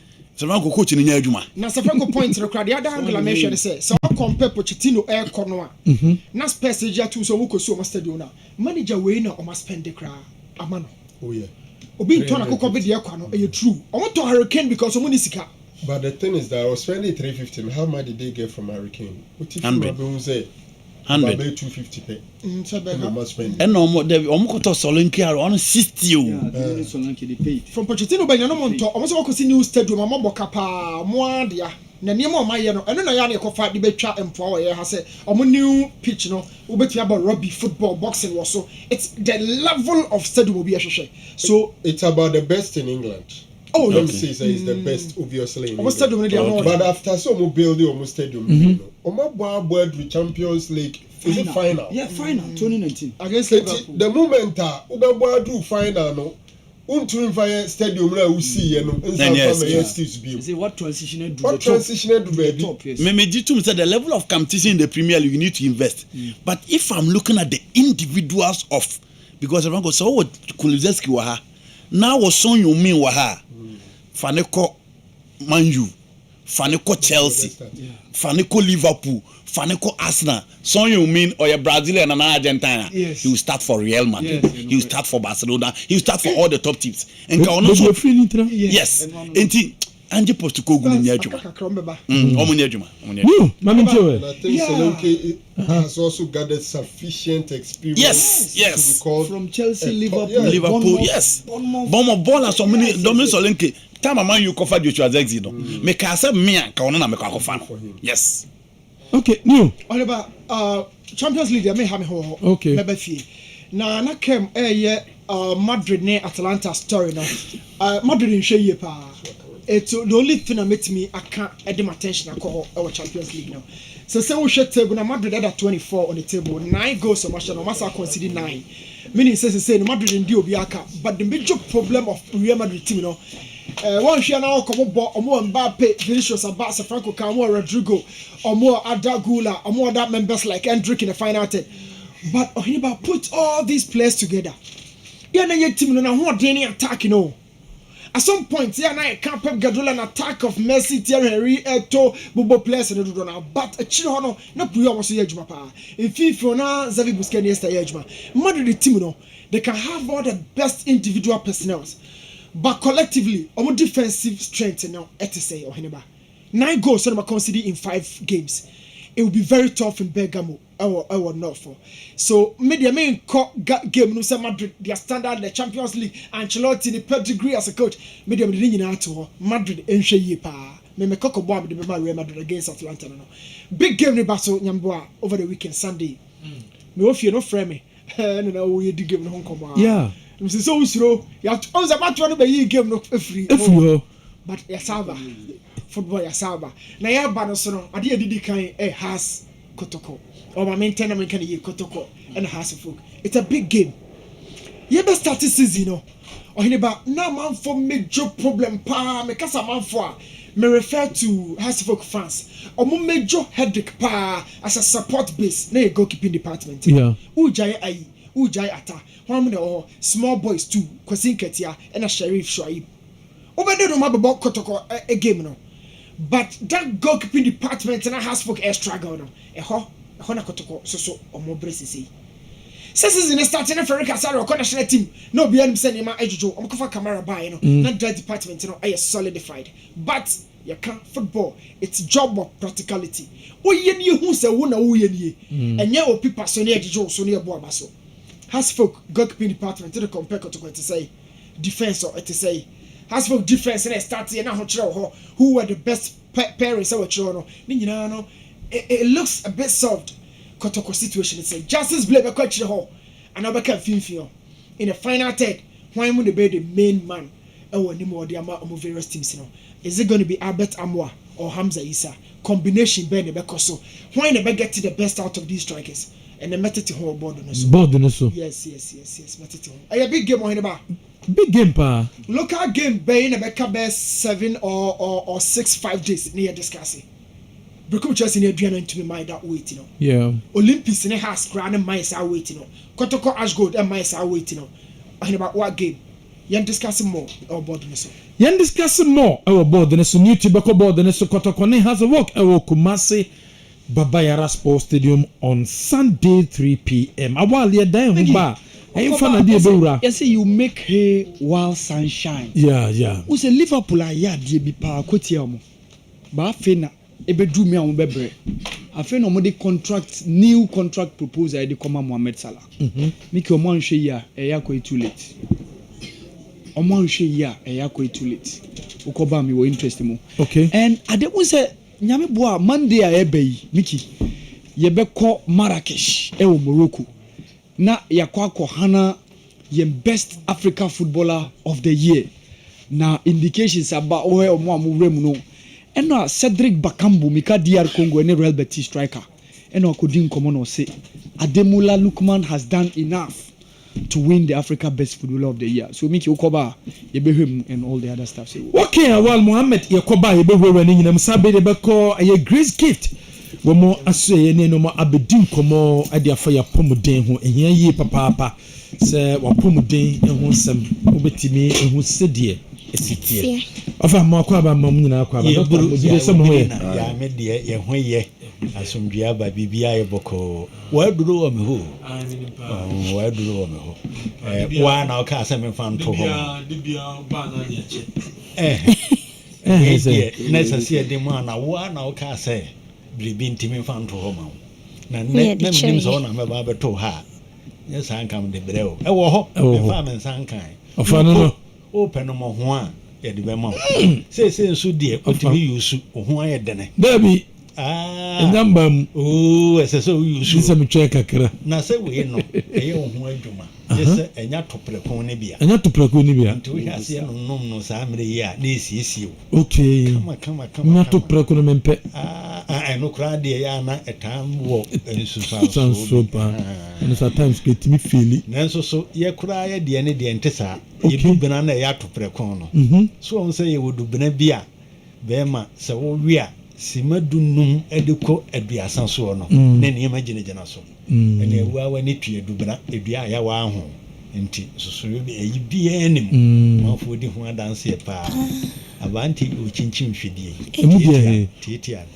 ye kani emire bia enim no obedi tano so amupi masha no nkom mehunu ni sa dubena no ho agoro da wo de da meka resigi fiti ni ye ho agoro nti mesremo ohwim sukun kwanta na so ohwim sukun kwanta odi usi ohwim sukun Johnson no so usase Grace gefete asese ye kwan no ya kanso nika baabi ane ya twitwa mu anaka ntimi nkogina asese o makata so kaye breje no a eho eko aye fofofofofofofo sanso na enkran pumpuni mantem ewonu atwemota petroleum no atwemota petroleum yani family love nkwada sukuu no ana eye kopotisi no omhwe ne mo eho na obehu yen na eho de suani ensase ye ka kire wo aduro pa ye frɛ na aduro de da bia meka na nsen meka ya chemuntie me sei wuswaye a yi achacha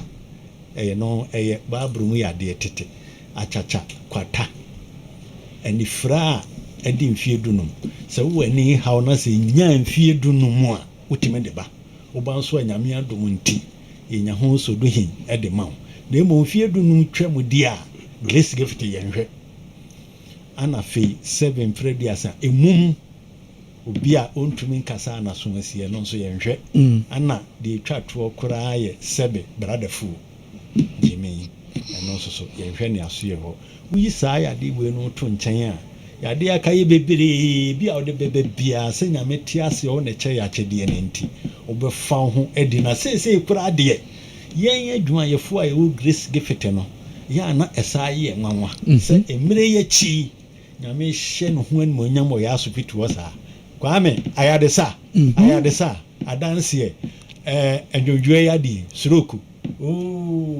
se hwifuo na ye no ma wan se hwifuo mo ho abeto wo na medwene ho anam sa na dokota na owo kokofu wo se hwini ntira na me nwanwa obroni se coincidence eho ana dokota omwo kokofu kese pa wo se hwibroni krom se hwifo a omo de suroku aba hwa mo ho ato wo no ana ye ba na wo nso a alatafo wonim sa alatafo wo man mu pa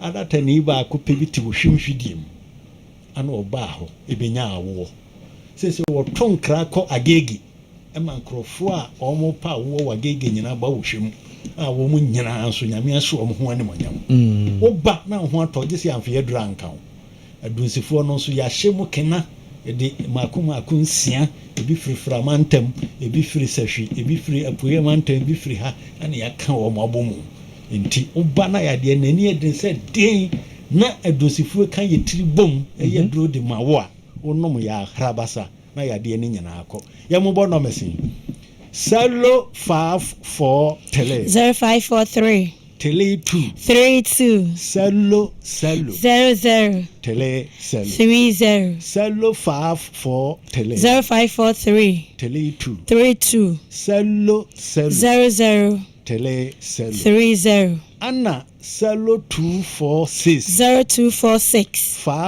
518 cello tele 003 cello 246 0246 518 cello tele 003 na ene se dwo ama ai ne ho dodo no dabi ne no ho na dodo enti e chana wo beba se na anu aba bai ma na duro bi thinki be busa no resource so ni hanti we die eni so bisa eni se kan ho asem ochi anafa asa ya kan mfra memnye enya kukua mu asem aha ya na ede eni nkoba na nko obisa no ene ye ntwen ma na ntwen ma na Brock aha yes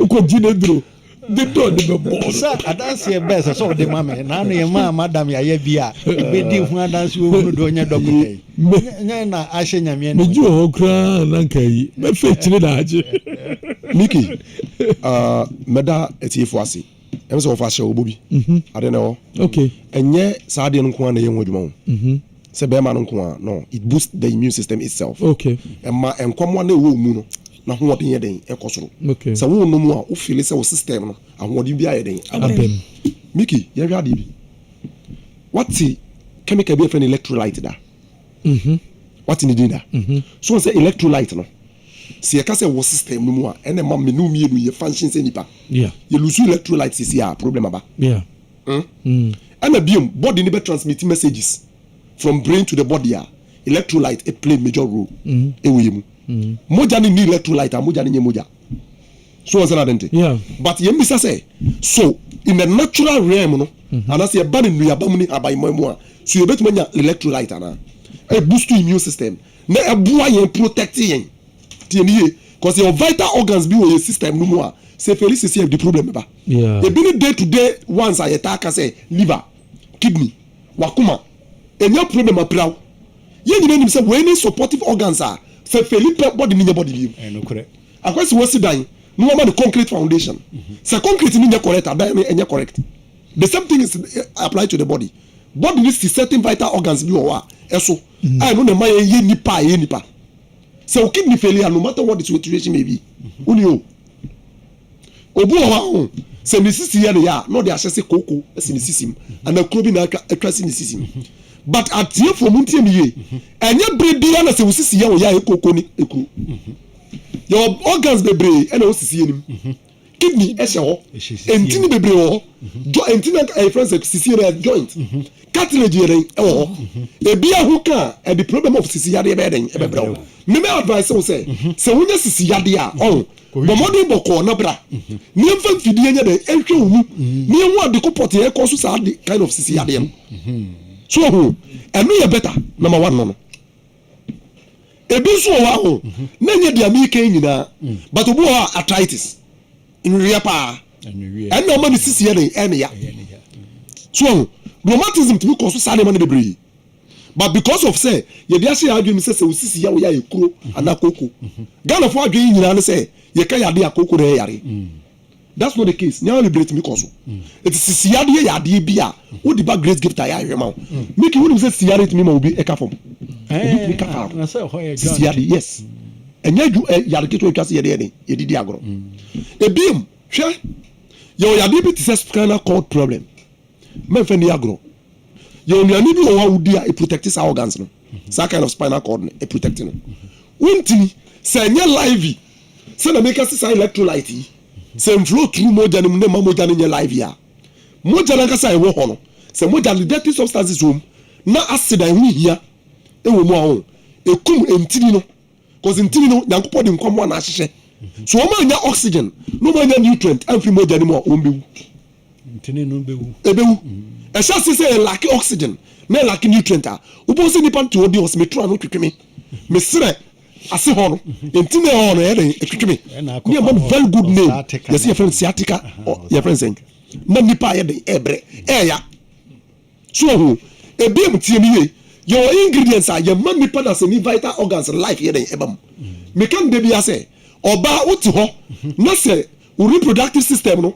sabi be ma to ni nkosu na ni nso gum na yitimi nso aba mfa kwala ma bisa ho question because adena be man de ma on friends sperm no eye nkwa ne kura eti wonso no wa wodi ya na twase nkwa ye den ewom se na be ya life ni shia eti ma produce life but imagine say be ma no nkwa mo no e wa hoden watu de gu oba anim but bisa say oba ne de no nkwa na ewom no sentiment support be ma de dia e de ba me ka wasem se na be ya wo betu tutu anamo wo be bia wo de wasem be den e be ko be ma bi won so a ni wuso na nkasa ne nkwa nya den enim oba no so reproductive system no nkwa wo eto otu ni de no kogu asase panum ba esa se nkwa bi abani mti no etimi so aba the American say be ma oba o se won tumi ntunkosu ya enwo ba bra grace gift ebiem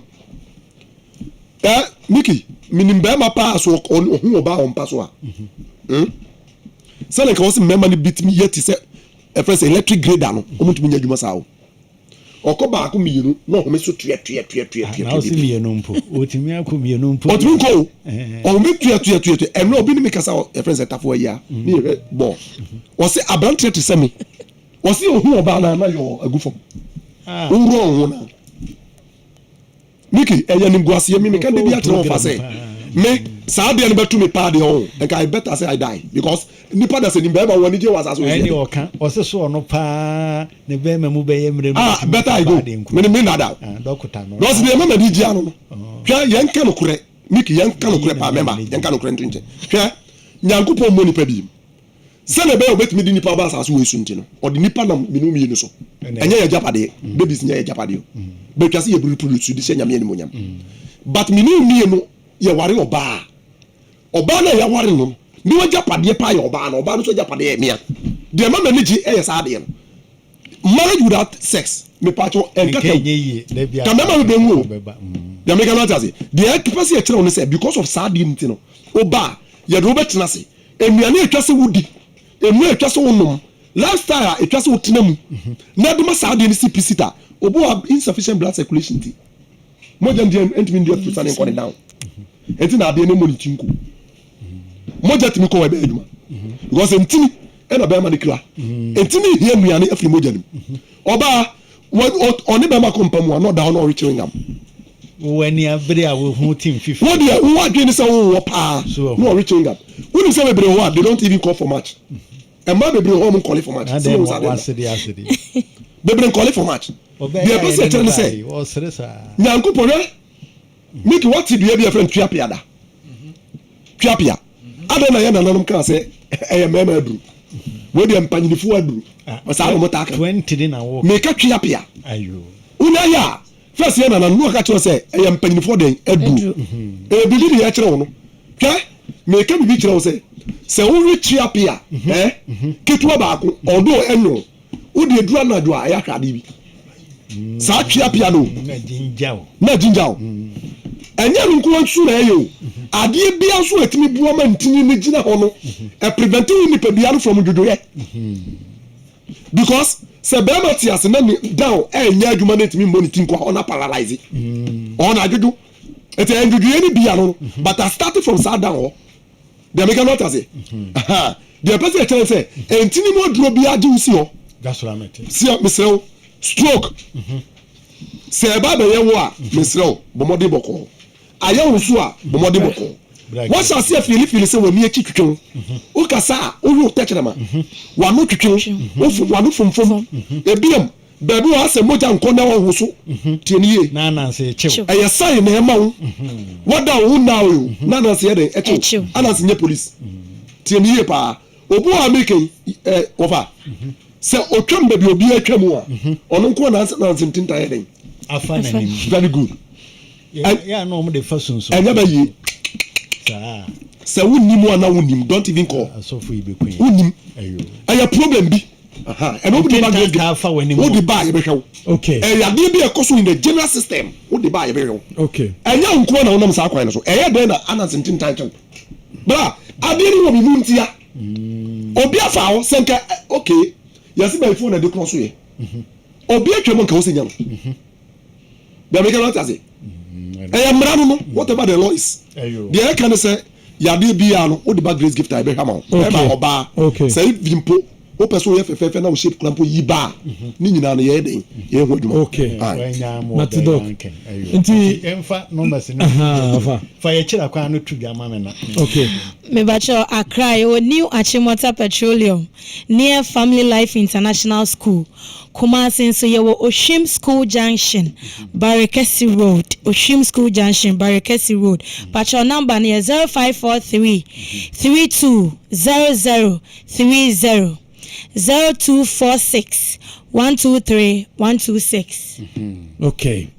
And you better grace gift us. That be our momra and to adwuma. Okay. Kick on so fatal. Miki no mention what dey be na kwa wa kwa why. Kope okoyi. Kope kubinsu voting medium size na ba. Kubinsu. Yes. Na chiman katwade mako 4 fagum. Uwi afa abo nchene na nkasa no. Kitwe bi fagum. Nanom sa dey until night. Ochina satu aso. Uwi apostle. Before Tuesday, Monday, anajo. Saye bium na fada. Ade friends say Tuesday me ba am report. Ade me na me chiro. Matidok. Grace gift ene ekwo maso ye no mukodi nkomo. De bia omu ye adwuma.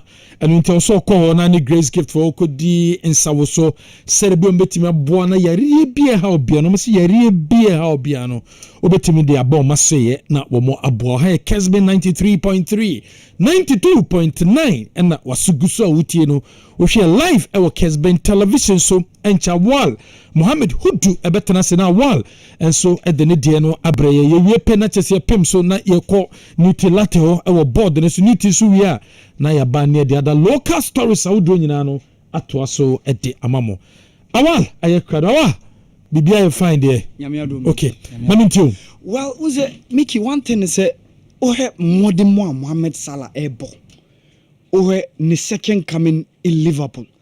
Honestly, minim said you be a befano, Mickey. Minim said you be a befano. But to me, marginal, the second coming of Mohamed Salah back into the Premier League, Mickey, after the first stint with Chelsea, no, or Liverpool 2017-2018 season, no, for me, he has been the best player. From that time up to this time, he has been the best player in the Premier League. I don't know whether anyone will agree with me or will they disagree with me. Because for him to help Liverpool win the league for the first time since 1992, and so or the more consecutive Champions League finals, losing one in 2018, winning one in 2019, and the one they lost in 2022. And how he's been through to be among the top 10 all-time top scorers in the English Premier League. So you can imagine, Mickey. Say yeah, but 10 all-time top scorers in the Premier League. Nidinya bem. Eye juma so na waye. But say Kobani say Salah ni contract enche beba na wiye June na beba na wiye. Na Liverpool paying for atina wa na mo ye din. Enu bia no mo de Sadio Mane.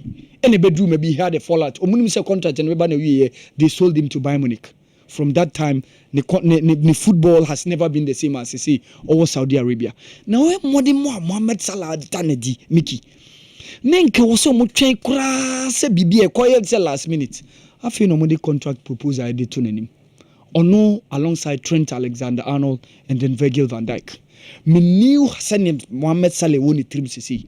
But honestly, Mickey, I feel say it's too late. It's too late.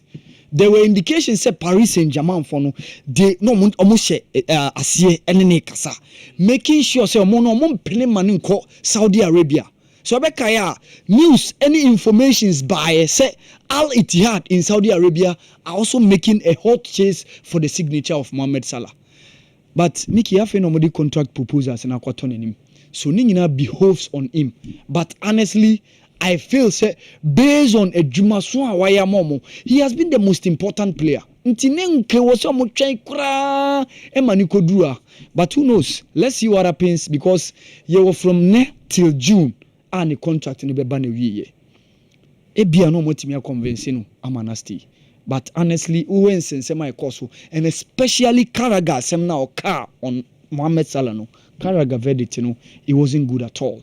I don't know whether because he's an African, and I say onye English ni free mumu. But to me, Mickey, since Mohamed Salah came back into the Premier League in the second coming, for me he has been the best player in the Premier League. Anyone can agree or disagree, but that is my idea. Nyame boa on Monday, ewo Morocco. Yebe ana yen CAF best players, na CAF awards overall. Yenim say the best player of the year under review. Now amount for Eddie Omuno anum sem atutuja. Now I think it's a player amount for boni din wabsa boni homodin a certain Ademola Lookman. So Mickey, one thing I say extraordinary say, oh yeah, some 2 years ago, this was a player and identity an African. This was a player, Mickey, just some 2 years ago, around 2022, no nye bibini, because ye wono ewo UK honum, ye nyina nim say African parents eno our monchi every Nigeria. But from there, more than a D from the under 20 Ubekaida year, or modi omo ewene that under 20 World Cup, no only Dominic Solanke mon team, no any Carl World Cup Peters, no. And Ademola Lookman was so instrumental in that year when they won, when the English team won the under 20 World Cup. Yeah. Ebedu maybe ne football career no ube say or Leipzig or Everton or Fulham, but Mickey when he settled at Atalanta, obie ehu Ademola Lookman what he's capable of doing. And the Modimono or Danedi or consistent. He was the one who single-handedly decided the finals of the UEFA Europa League na Kosono, scoring hat-trick against an unbeaten team of Bayer Leverkusen. He completely decided the final and eventually won the title for Atalanta. Even Atalanta na or municipality no a man a very good very top award just for say ode nimunyam ababeshe omanemu. And so amiki she AFCON na boy. Yes, Nigeria for ntimi and win the AFCON, but how key and important he was during the Nigeria's performance or the AFCON. From the first game against Equatorial Guinea to the next game against Ivory Coast when they won, against Guinea-Bissau, then to the round of 16 against Cameroon, beating Angola in the quarterfinals, beating South Africa through penalties in the semi-finals, and unfortunately losing out against the eventual champions and host. Ademola Lookman a distinguishing home. And Numuntina Cedric Bakambu, Mika DR Congo striker, formerly of Villarreal or called China, but at a point in time, he was the highest, most expensive player from Africa, Ayaton or called China. And who said Wasaba back to Spanish La Liga, no? And I said to him, Ademola Lookman has done enough to win the Africa Best Footballer of the Year. Mickey, menini beyajene. Honestly, say Oka best players are. One thing is say yes or Atalanta there. Atalanta yet a top-notch team Obeka in Europe. Said the name AC Milan, Ebia Obeka Juventus, how these teams have Inter Milan more distinguished European scene no more. But Atalanta, I think the best into the scene Obeka 2020 when they were in the semi-finals of the UEFA Champions League. And Nina was under the influence of Gianpiero Gasperini or Twasu Eba Mo first ever European title. And it was Ademola Lookman who completely decided that game during the finals. Mickey, for me, I think say Asema Cedric Bakambu Akano. Ademola Lookman has done enough to win the Africa Footballer of the Year. I think it's sensible about me name Sibia. I mean for Bakososo. Yes, when say Yanga lose that game against MC Olja. Champions, when say Champions League Saturday in the game score. So as I say during the election, heat, amount for Adrian and Koso. As a Yanga in some couple of bad results over the time. New coach even Sead Ramovic. In the first 2 games in the Champions League group stages, losing against Al Hilal at home and then going away at Algeria to lose against MC Olja. It has never been a very good result or very good outing for the young African team or more Tanzania. But based on Nyama Ekosono, he will hope and see say the team no betimi a make amends. Last season they were very very good in the group stages of the Champions League. Yenya beka omo ne media mano any Ali and then CR Belouizdad were there. Unfortunately for them, they lost against Mamelodi Sundowns in a questionable decision. Yeah, yenya him say they scored a clear goal at tall line, so but due to absence of VR, yentimi who go now Stefan Aziz Kino, the decision of the referee now going on favor. So far, first 2 games losing, no, not just make your drop 6 points.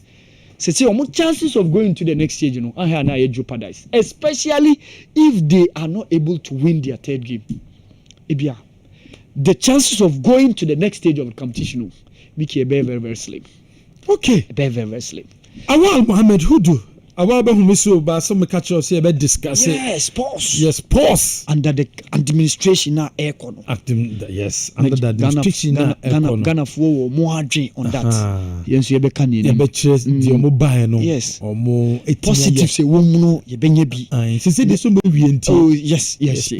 Positives and the negatives say wo say the be ya omo be kwa kusua at least mistakes omo ye ni and those positives omo betimi atake. Obi betimi gina sports so atoaba. Yes, Mickey. Okay. Me, I don't know. Oh, they Okoba.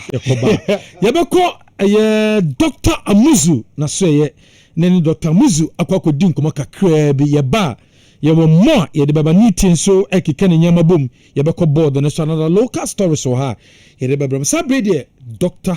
Amuzu. Mema ahwefo akwaba ba Amuzu Herbal Clinic. Na mikita mi sem Amuzu garlic bitters. Amuzu garlic bitters. We ye the garlic aye di plus enubra nuntini eni ahaban mako 14 ya kan for the aye. Enti dro na hu odin wo soro pa. Mo amu ni the garlic ye ne dey afraid ru. We die os de bia ni pressure wo soro. The hypertension Onum Amuzu garlic bitters is going to regulate the pressure. The need a high sugar level. And I said the time be able say or that or bedroom so briana jo kakra was dry. Kakra so come do. Who was how na the we here a Amuzu garlic bitters. Untini muesisi moja no etimi ya kona be wo mu. Enti amata mo bia won say 93 a dry American farmer no a Amuzu garlic bitters. Obi said doctor me brepa samade na ho ade mame. Dr. Amuzu, my meduma dini nyine wie unya bogali se bago se gumu a. Obeda na ho. Uwo weak immune system. Ubehia immune booster. Garlic pekesefra. Se nyama we e boost immune system pa. Na nuanka se timia fight nyarewa. Uwo dishe bi a stroke. Aka na atu fom. To miensama no. Odanti aka na wabre. Ne home wasoro pa na kuma ebose kim. Hey, oda fifre beti ni pa na fifre tino. Di ohia ya Amuzu garlic bitters. Dia ne to ase twetwe ne pa yie, dia kan sciatic pains no ase sciatic no. Ne to ase twetwe no pa ababa na nanti nyina. Wonya Amuzu garlic bitters mo wie. Woye jan ho aduma. Itema modi ho moja wie na awie. Ama obodi de bie na 83. What was radia na anase o high cholesterol. Why kesi abroso ana se bitamu biara bo se na ote so kan palpitation unya Amuzu garlic bitters no mu a sa how ni nyina e be free ho e ya na kakra refree ade de ohia e ya Amuzu garlic bitters. Amuzu garlic bitters it detoxify the body efi boni enya free de pedua no mu essence bua mamoja no dia fusani yie pa. It also controls urine flow. The organ so basa odon so be hia Amuzu garlic bitters edro way e dia pretty pharmacy herbal shop biara mu open no se mi se bia fanama otimi su na frɛ for further and better direction. Amuzu herbal clinic ana mauji hio shalo me da hwefo ne tifo asida se ne e be sensia.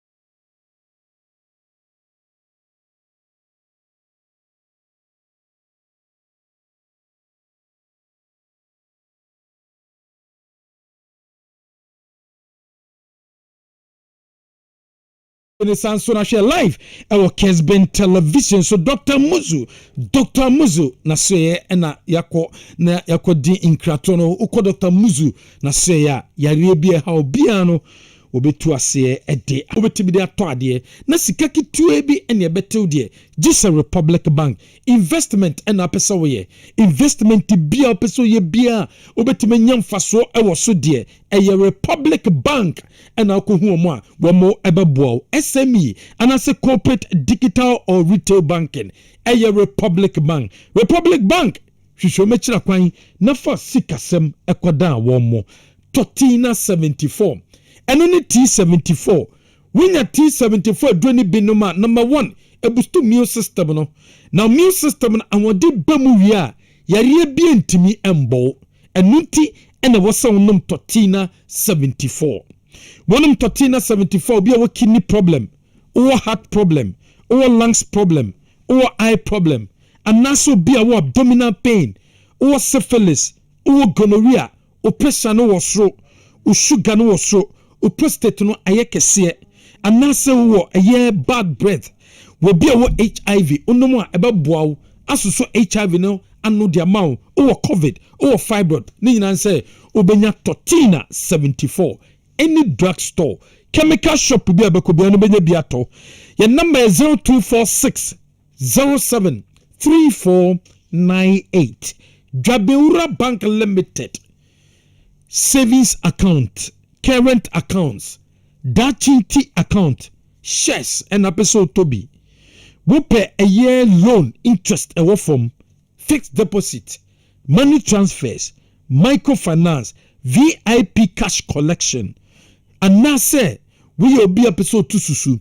The answer be kwakoshe Jabeura Bank Limited. Yebabo. Your number is 0271 40 9340 0271 409340.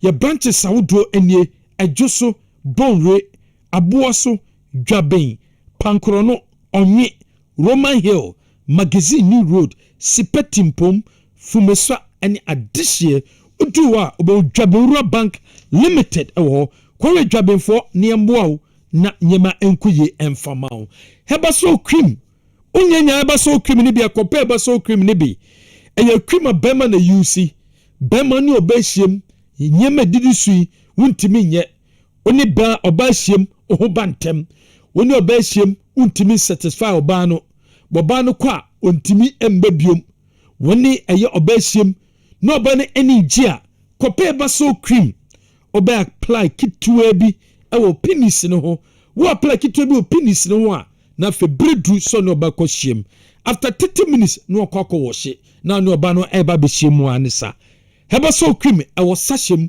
hebaso cream ewo tube eni ti wo to a na wa hye ne so any drug store chemical shop bi abeko bia no obenya hebaso cream ni bia to your number e 0244 07 0244 750510 obetima freyen one number we so 0244 750510 wo for number we so a ye bejo so ni aboa ama onsa etimaka hebaso eye cream ni bi na hyene so obi osisi ye oya okotodwe woposo wo chinkase na ye oya edu a wo use abeboa elephant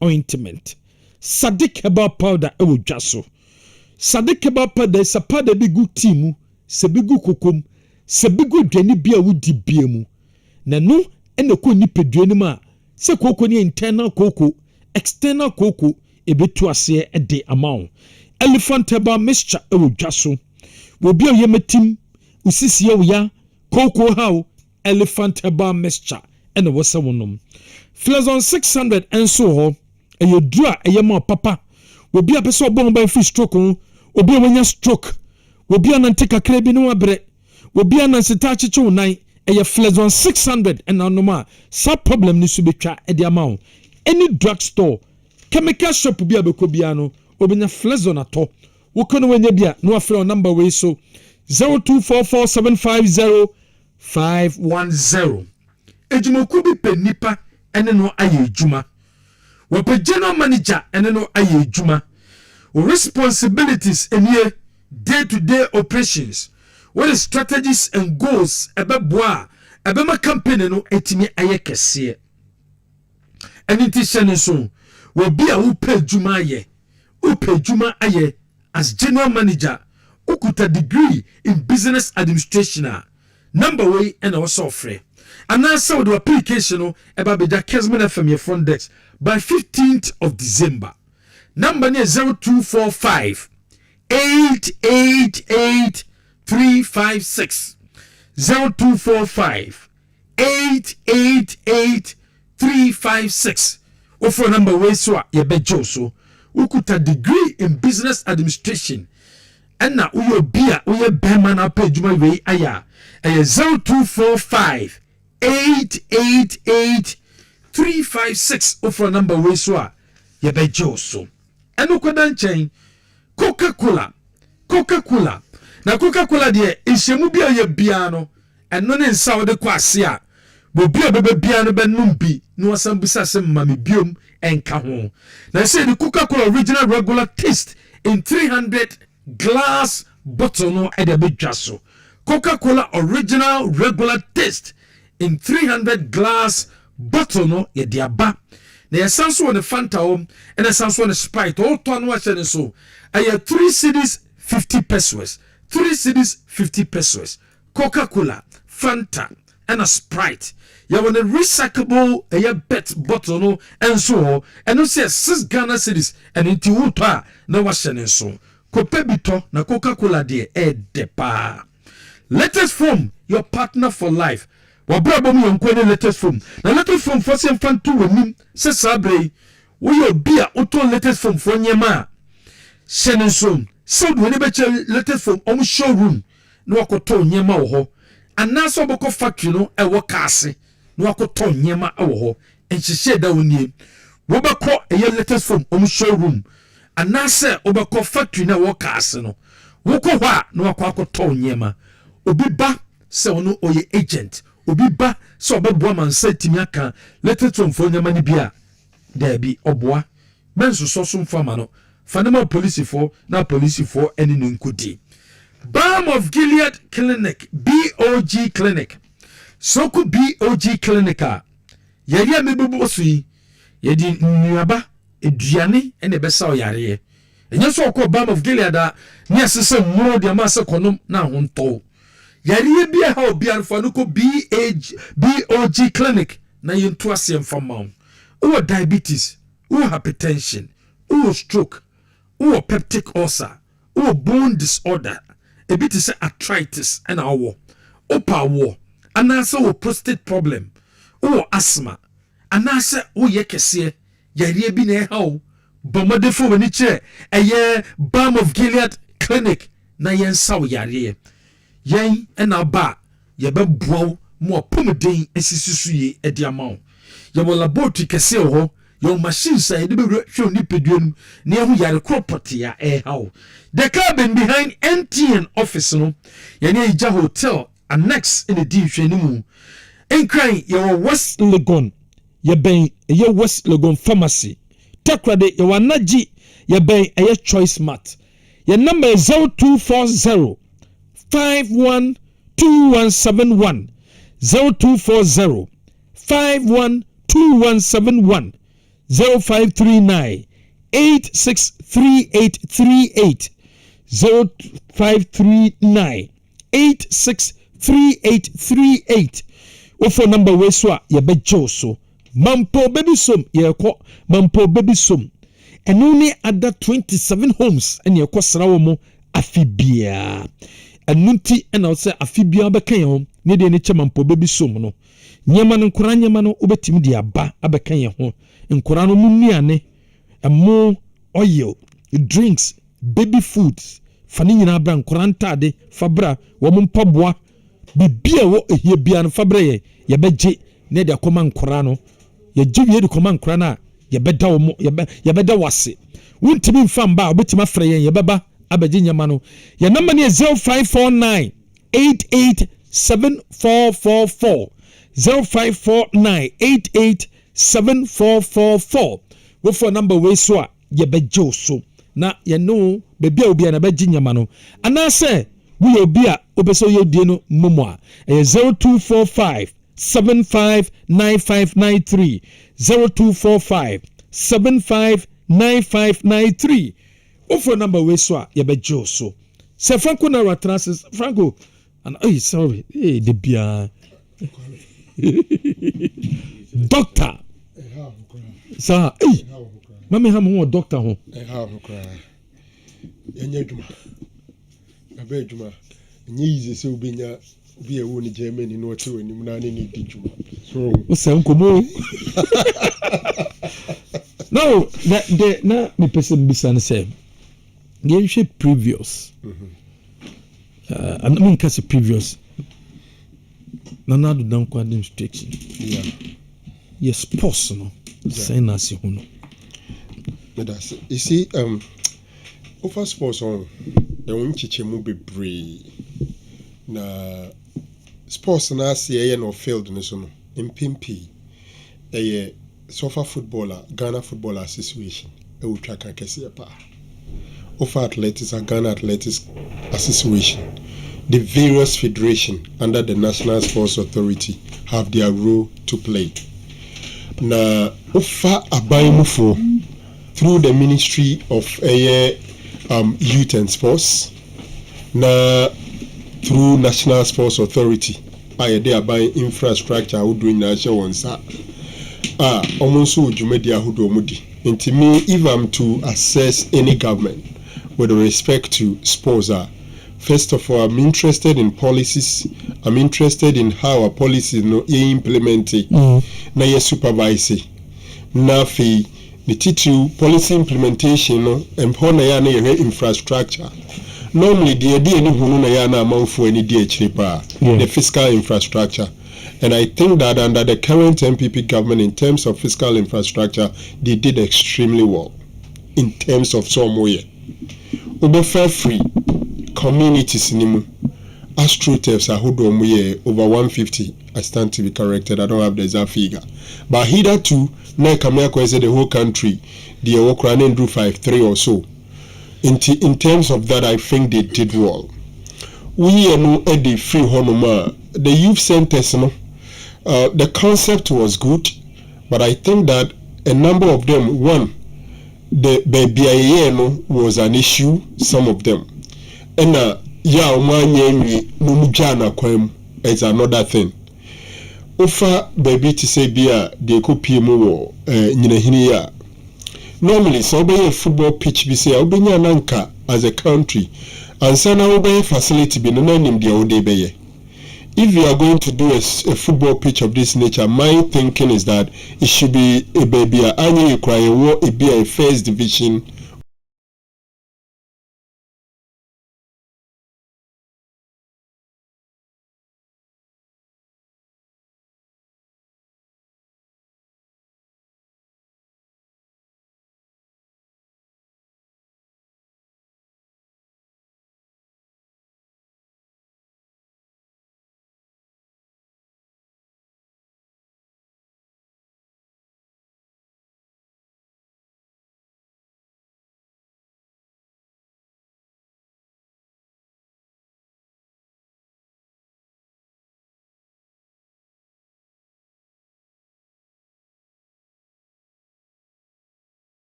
These major national stadia enya ahotopapa omo anyefe in recent times.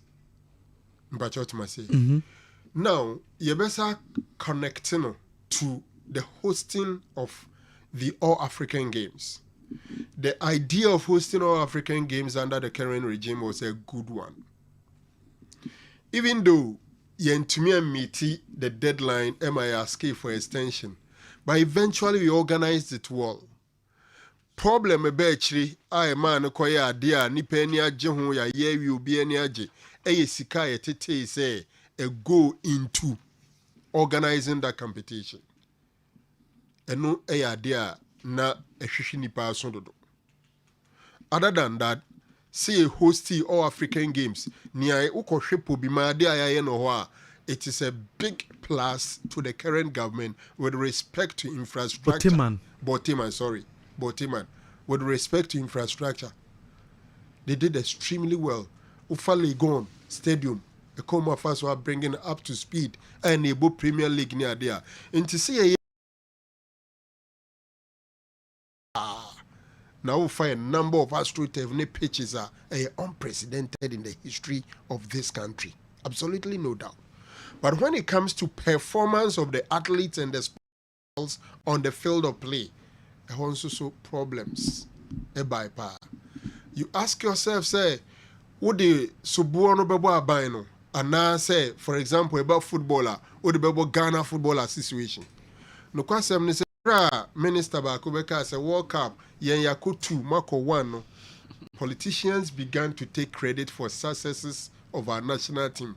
So failures of our national team, they could still be held culpable and also liable for it. It is obi de sobo baby or to say bia your national teams in Korea a kwabi so it sounds say Koya omuji credit into which me there but me and Penny and Pani and Pampa I think say most of the blame with respect to the poor performances of the Black Stars say blame a mechicha e be a mema abani be probably 10%. Because about the NSA, you Mexicania available. Now you make sure say bonuses ye bitua or movement in and out near the day. Baby, I buy any deal who for be say I said to say Babayara, Anya in a good shape. Ne drew baby Ebeko African Cup of Nations, Dr. Chase Sports Complex, and they say Yako. But apart from that, in terms of their bonuses, their everything, I buy any but the FA and the technical team and the management committee can't be par and the ma your performances over there and causing your na peno ufa Olympics any those areas are there's another areas are so awful and those about Olympics near there also bet me this buying pa because buying I said the NSA or didn't she share pabegu kwem. Now you develop athletes from your schools. And they say, Omoya and Takonia, we are. Ubi sounds what other competitions are there? The average Ghanaian athletes are be all SSO, we school. So Unco invest in be a Guza games, be Obenyakwa. Obetima Traha the whole year, onya games be unco. No junior tournament, no anything. Until there is no plans for them to be developed. I bet bridge it almost from school level to the national level and then to the international level. What are the policies? Anyway, me jitum sa athletics na to nsuo. Say betuma ya mana ye year. I just are buying or tisunu di sika shem. Ya organize competitions. Amana ya kono a fadie. Ubetume the data.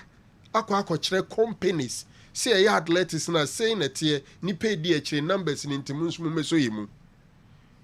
It's just like your business. Your business ne top form. Na pese u peja. O de den sika shim. E peja business no. We have not done that. Inti plans as to how I be develop athletics. Boxing and call Olympics games or African games.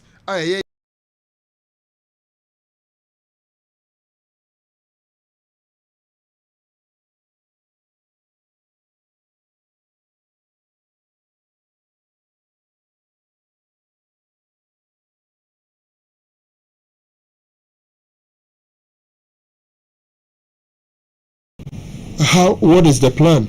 How many of them have we given scholarship? Those are some of the things. And we just pursue that with the a manifesto, I will say, for example, now say near Bekwai project, Bekwai Park. NDC by was starting the stadium at OC. Thank you. Was starting the OC. MPP by also so best starting it. The you know that temo the coin Nipan and Antifan temo the two stadium no. It's for me. MPP for so by also me. Ni na de hwe ni nyina egu ho. O mai ba akumusika. Na uhwehwe mu ananya abutetem ya obeti ase omo na ti omo ho ase. It doesn't make a single sense to any rational being. Never. But within their context they understand it. What because for who hear they for they say edubiase for me boa who hear stadium ya je asase e dey ma contract e tue can be contract na ye dru baabi nti so susu say sa man for no a obesumom no omo sefata park ana stadium no mo bobo so no mani gia ye no anse de obeto no beto aso nse de bi da o de no so de be ma contract fufo na so contract and so starting there no so ayo no so eduru baabi a no so agya se se nkusie ni enkante mo fu abodu se ene tiponim ene mu yi ya no e se mo enti wonu ye nenso e wo sa de no bi na onya butete mu am so betu o mase the contract ma kuma between MPP and NDC a lucrative venture giving contract to contractors. A lucrative venture. A whole industry. A whole industry on its own. The more we bet my contract, the more our party in Yetska. NDC for more the more they are my contractor no. I'm a contractor. But say NDC, man pikin fi awon tiase. Okay. Man pikin fi awon tiase. Me ka MPP for kasa. Sa kasa no. The same for you. Okay. NDC for mobile no. Mo the contract na ma contractor no. Contractor na be damase. Ama mo the two party futu. Mo the yemo party. Inti contractor na wadamase ewie no. Ye ni emfesi kanso no so no meye. Ewie na akase nti enso so ye de so be ma contractor fufo. No no so abeda yase. Ye enso ye de akoto party futu. Party yes. Na ye mumu bre. Na ye ultimate follow. Because a party yes ka. It is what it is. And no baby are yigini. Na kwame until say ibinya akukutu asechire sansem bu yaka kire wo no. We continue to suffer. We will continue to suffer. It doesn't make sense one bit. Some market the home market in be a do baby. On my sika. Come, we are still in the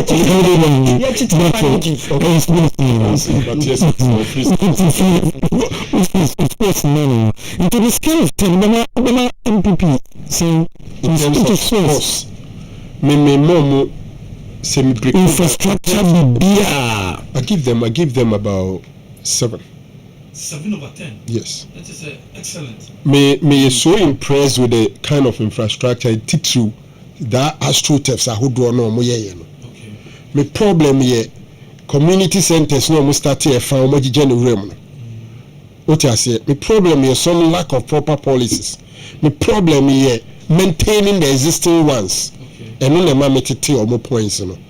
Otherwise, we share the number of community pitches omo de amaya as a chance omo pay and sponsor. Qualify for AFCON? I don't you see me ni say ade am dey blame ma buying baby. Me person say blame me dey ma GF4, me dey ma Blasters technical team. Now can say under one no we na me call World Cup 2, me call AFCON 2.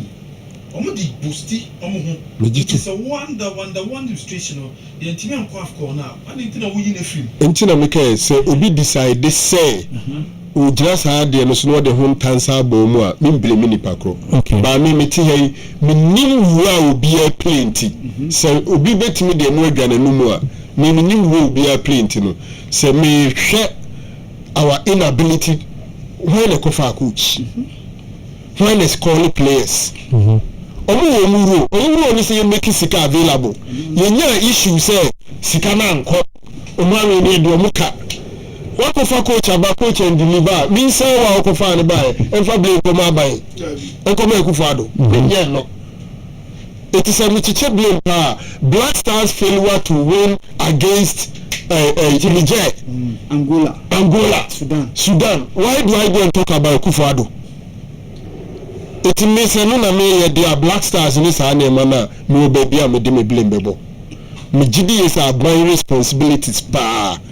And so providing the necessary environment for the team to deliver, and we have not had disturbances in terms of promise and fail. Sana ya by responsibility. Baby ka krebi ye be kwa afko no mbedu ya no munya baby ni training infrastructure there. Me gidi say say on or the say Ministry for Youth and Sports. Mon krabata shase from National Sports Authority. Omo nemu o maye japade the sports no edition omonsa. Na ya abaya said there's a supervisory rule to ensure that they do the right things no manya no. That is the part of the blame I can attribute to the government. But say ball penalty play and tomorrow man shall now the Kotoa Banswa. Please, I would not want to go that way. So 17. Yeah, that's what I want to do. Okay. Andy, come on. Excellent. Okay. Excellent. Excellent. No. Bro, pass. Very good. Very good. That's 70%. 70%. Okay. All right. Kwame. Andy with you. As of 2016. Na AstroTurf miensape na ne Ghana. And now me know say we have about 150 AstroTurf. Okay. Nti me buy the dance Franco na ro kan about infrastructure nim. Nti wo fair no abaka saban na yade. Again e my me remfi say time a COVID ne bae no. E man the ball no aban support to efe no mutu amaneka. That is another plus that will go to the government. The next point is that your teams in Africa are buying the support to them. That is another plus. And for me, these are the areas that I'm being at the pass mark. But Kwame,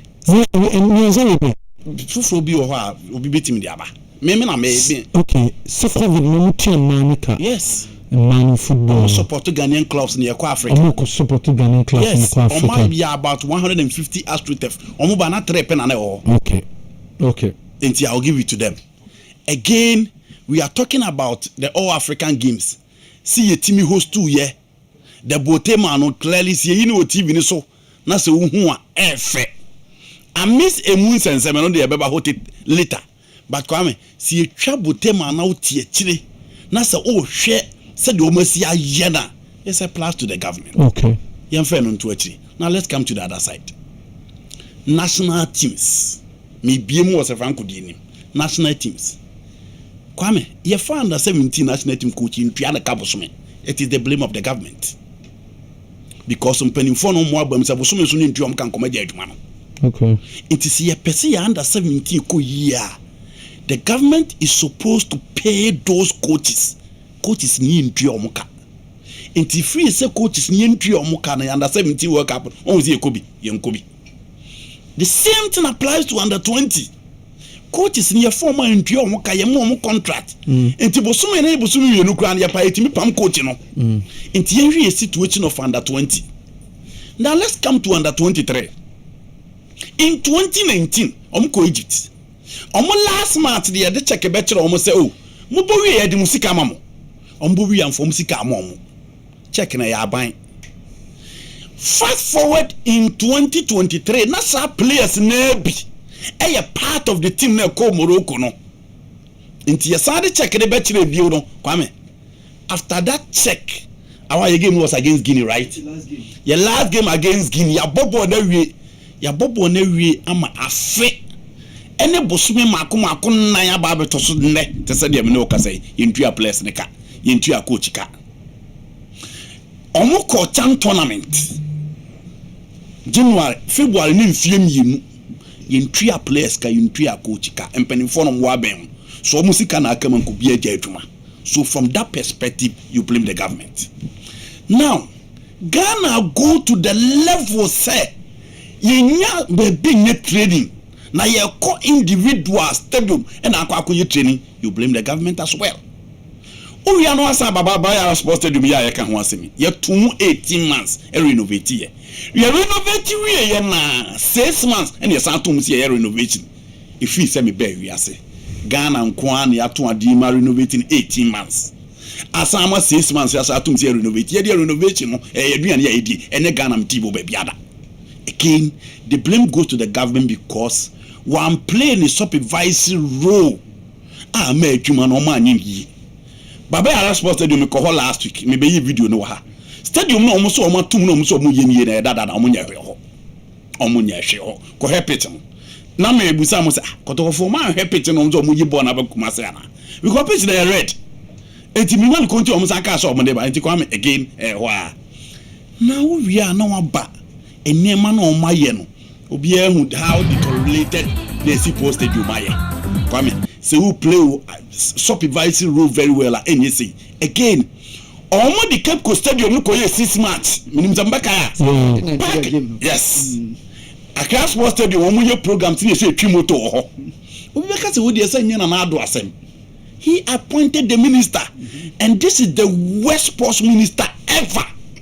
Ever. Yes. He's the worst. And Nyame make us enko ye gina under his belt not inobia. Under him, he is still at post. He is still at post. Oto one a friend phone so catch here the say Sambra. President. See you be kidnapping. Come. President now is a political coach. Oh Debbie, ono se franco. Me so dey kind me bambi. Say enye president call appointing coach carry me to say me coach under 20. Enye ono call appointing coach Ibrahim Tanko so coach under 23. And you know appointing coach Masokunadu. So if he says the government doesn't appoint or no can in a certain way, but I'm expanding the okay. Okay. Otoado. Kwame tie makuma so ade pa na saban abai. Obepa motoado. You know baby no say yeah share part 1 we part 1 government na ebe kono and say we are we part 1 kwaba part 2 and say the new government and my internet na ko na abukadabi obo de ma nko na me ko no ko why government appoint coach no na me kire say me de twa mu kwa ntwamu kwame Otoado wo man pam na do baby anya hwe e dia sem ni na ne se ase ya wo man pam na yanko wo kapo dia sem ni you do future eti Ghana nko na e magicians a ye de etimi renovate stadium sa beta call ne here we part 1 on the scale of 10 we you come on the scale of 10 na you go on mu we say on the scale of 10 we part 1 I think you will get 4 or 3.5 over 10. Okay. 4 or 3.5 over 10. Ghana team qualify for under 17 World Cup and we are saying edini me. Ye team qualify for under 20 coach ntu omuka. Ye can't say this Kessben na 2 years atoso. AFCON for 20 years we are not qualified to the AFCON. Blaster go to the level of ye ko obi park. Na park na wadia.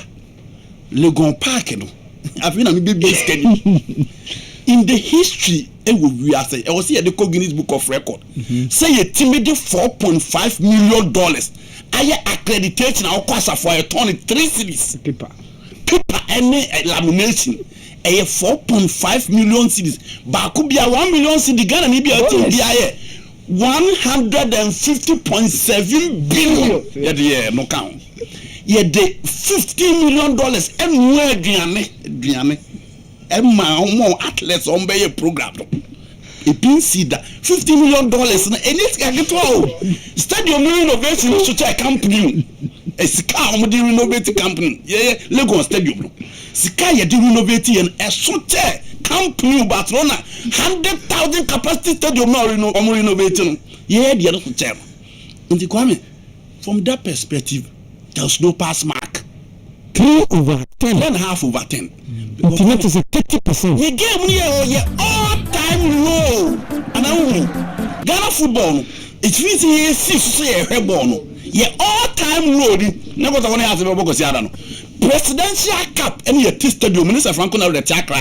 And your announcements, yes, slow or move, be able to free depends you. na ado ho na ado aba park afi no mu delay no mu gina wiem Guinea Bissau president so by kwame no mu gina na ado gina wiem obi any park any ye announcement see yesre kwame but that's all for social media let me say part 1 30 seconds asem ni nyina ne say ye game here all time low you could the Westminster sports minister ever fi say Ghana ba wi ase na ye dim fi say our 67 minister or sports our sampa ne wo yi nti a chese kwan bibia nkoyi that's it well Kessben 93.3 and was so utino you better need to let you know from about once the man me ka tell na me no kra me ka tell na me no sir ka me ma o mark na o de be ma no over 10 minutes over 10 I will give them 6 yes okay me no me final who's say from for infrastructure and all those other me say have policy governing sports okay say omo ye sports no dey na rewards e wo mo me kai say black challenge omo did them black amputees omo gobobo magana na osofo ne to boss e de mo omo kwa ba ye niska e de be ma omo minister say what is a former president artist kama wa minister Koko Apai minister say former president omoko who omo na from out of onoani benevolence say moko segana ni munyam mu de munjiska we na mfa minister tie na ni Koko Apai say adan na former president Kocheska adan say meanwhile we have people who have been performing sports going forward, what I want to say, you do going forward. Okay, maybe me policy. One thing is at least you some idea positives kakra. At least hosting the African Games successively was good. She medals enyaye.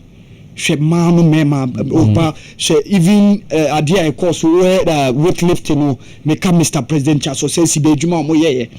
She at least ye nya ye both ye man ye mema ni nyina na ji and we have beach volleyball and all those other infrastructures somewhere very good, but policy governing the rewards of Omoye sports no so 7 over 10. No, I gave them 6 over 10. I gave them 6 because infrastructure wise yes a bit but I think in terms of maintenance how to maintain those sports facilities but Mickey we part 1 we are part 1 well the need to like a bus anything and so I can't need to be kotokone house no usually na the bus and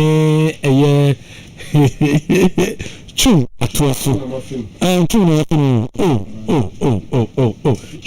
na wo ye Nyame adum Mickey we are fine wa da da so the back to baba yara ba yes baba yara no pitch no detianity say the your boy FA Cup na the gidi say eyeman mienu ya bo park na su okay ya bo park na su akase supporters na ebeba supporters so se call boas na ye de be bia supporters na nko e de pass sisi penfuo bi bi edum botom sika se da manyam fa ne free to take it nko na e de mai na attendance na mwae eti se de tie bia na efie de fie hona penfuo no hwe pa se mbe fie kan na attendance nye na first time na yang bohu de rules so okay na amanfo so adwene so election no so mo okay ya mohu de no mum kakra na ye kan ye no supporters ne ba ni mum de ne ke pese supporters ne ba more because in players na do mo body this season league no omu nyina ye new to baba yara more na say first level na betimi nya bi about 3-2 players bi no baba yara ti ne ke pese FA Cup no mo ba ma nanka the test supporters ba na ba no ye ni so ye de kakra okay so pese enya good score line of park no so near the boss one san the share house and any pa share no so no or ya large groups aba e Sanford Maram ya obobo no e bibia no san e mane nyina o ye bi titibi twifa no so enya 2 goals no all park no so no enkuruma e dwa park no so okay so about 3 seasons na ne house share bia omo defender bebe mistake o say pam e draw na relation say fe nkuruma ya da so be ma back pass nkuruma na che no ana so be pa na ya fa ho enti ye yes adwuma na park no so a ya gidi se kwa bia so supporters ne ba supporters na chase esu me say yamba baba yara enti si abade a For now na nya de srede bia na de beto supporters nanim okay your call boss no mamba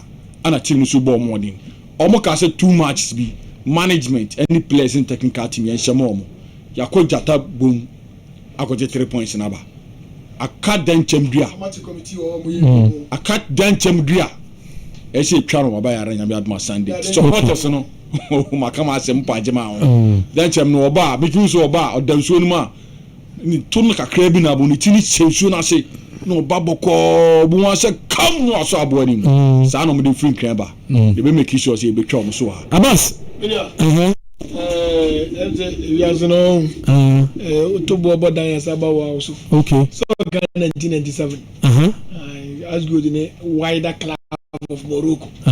Na wider for J Cup with Raja. Out of some kind of wider.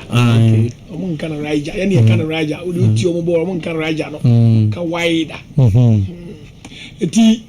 Ye tiashtan se go for the jam free man just no ban I say da ready mo Nyame Nyame yani wa mami nyama sama kasa mami kasa mo de Scotland ba mami kasa na brensha e sa dia no mbeso ko bo so mo die kama obo ase ani aba ani mi bi se o se adan o se ye ni no bi etimi ni Champions League as mo mo ni was ye nye godo supporters ani ye obi etimi ni godo obi etimi ni champion na first Asante go aboka po lusu na mo dia se de mo Nyame Kofre mo mu so mo ko bo se akọhwe mu shebrim o beto akọhwe shebrim mo na yiye o Dabi ebe yo na woni team so mo kotoko in the heart of lions something gere mo be heart of lions wa woni sa Liberia ni bia no rasta na wa bebo am event is Bob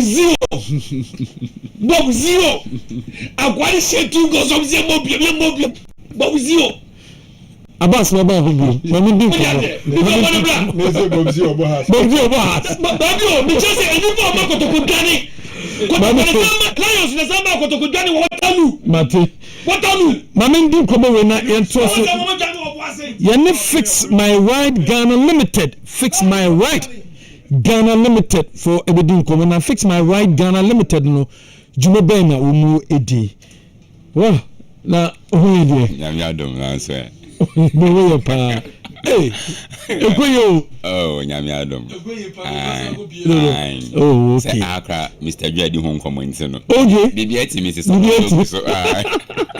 na fix my right company limited jume de be na mudi yeah bibi are related to car bia car ne car servicing nti e ba be di nkomo I think say more 15 minutes ana na ya chimu ye amano esiase iti yama Ghana for akwaba na yama won achen Fambra Science manager to mon Kessben 93.3 Samson I live on Kessben television motien kana no pedia na ye pass it through our midfield action dwumadi no so na ye ba bedi nkomo and so e dey fix my radio say ye only the finish and bibia related to Oka ho ensem the number one sport was say ode eba no eye yasue nti me srabeje ye numbers no na wafre ye na na bon komo here live on your television set our bones and numbers on a display our screen so no ase into be sure e dey ato hono meguso wa make say ya obetimi afre menka say make say bia there be wo ho kwan obetimi afre nti on radio obefre on 02 on obefre on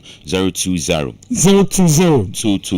222 7660 and afi 0540 55 60 and I am landline so obefre on 0303 944 880 na wati meni na bon komo kan nation so say ya woman na hinkro enkran adjacent Accra Academy School off and call police quarters Atiko Junction Golf Filling Station echi hono mo pe na abehu ya na so ye and aba commerce so a ye wo ahojo runabout in between Georgia Hotel and afa Gridco office no in between na ye fix my ride ya na so ye and so ewo na Mr. Mickey debia me kase sani ebe ya ya kwan so ho nsem ebeye jojo na enkanka ya duru bronya bosome mu eho na ebehia se ene yedi Christmas na awie na after the subsequent years na yebesim no obeba na aniyen ababedi enkomo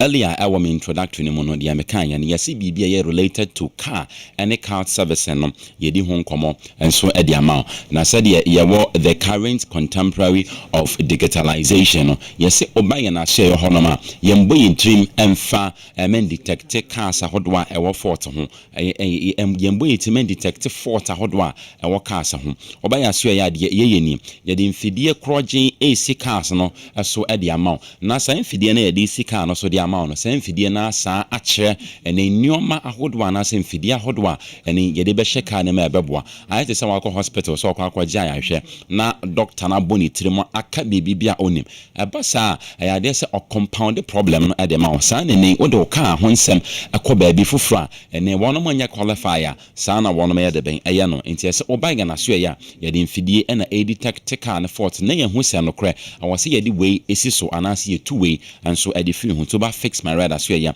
dwumadie shonko one of the services and also yede ma wo ayo the current contemporary world of digitalization sanso na afi yese yenya de fitness selective cars ahodo na yenyiyim enti mfa ho ne ka bia o use say ye trucks akese say ye 4x4 say ye 2x2 say ye saloon car mfa ho ne car ahodo bia o use anasa wo de edi dwuma ayade say ye fixe e de amount efiti Honda Civic efiti Toyota Sakwa efiti Matis cars ahodo bia ene wo de di dwuma no ayade say wo de ba ya say honoma yenyi cars enem said ya foforo nom eyano no baabi wo honoma obekọ no ayade say one be catch say car we yenye de ben yenye but over fix my ride ya so ya yesi bibia na say car bia no ye hwe na afin so ya fix e de amount na for the purposes of education and academics my menfa sa figures we into ja as part of yen dwumadi ayedi de bia me ka say yen so ye boa na as part of yen civic responsibility a contributing and quota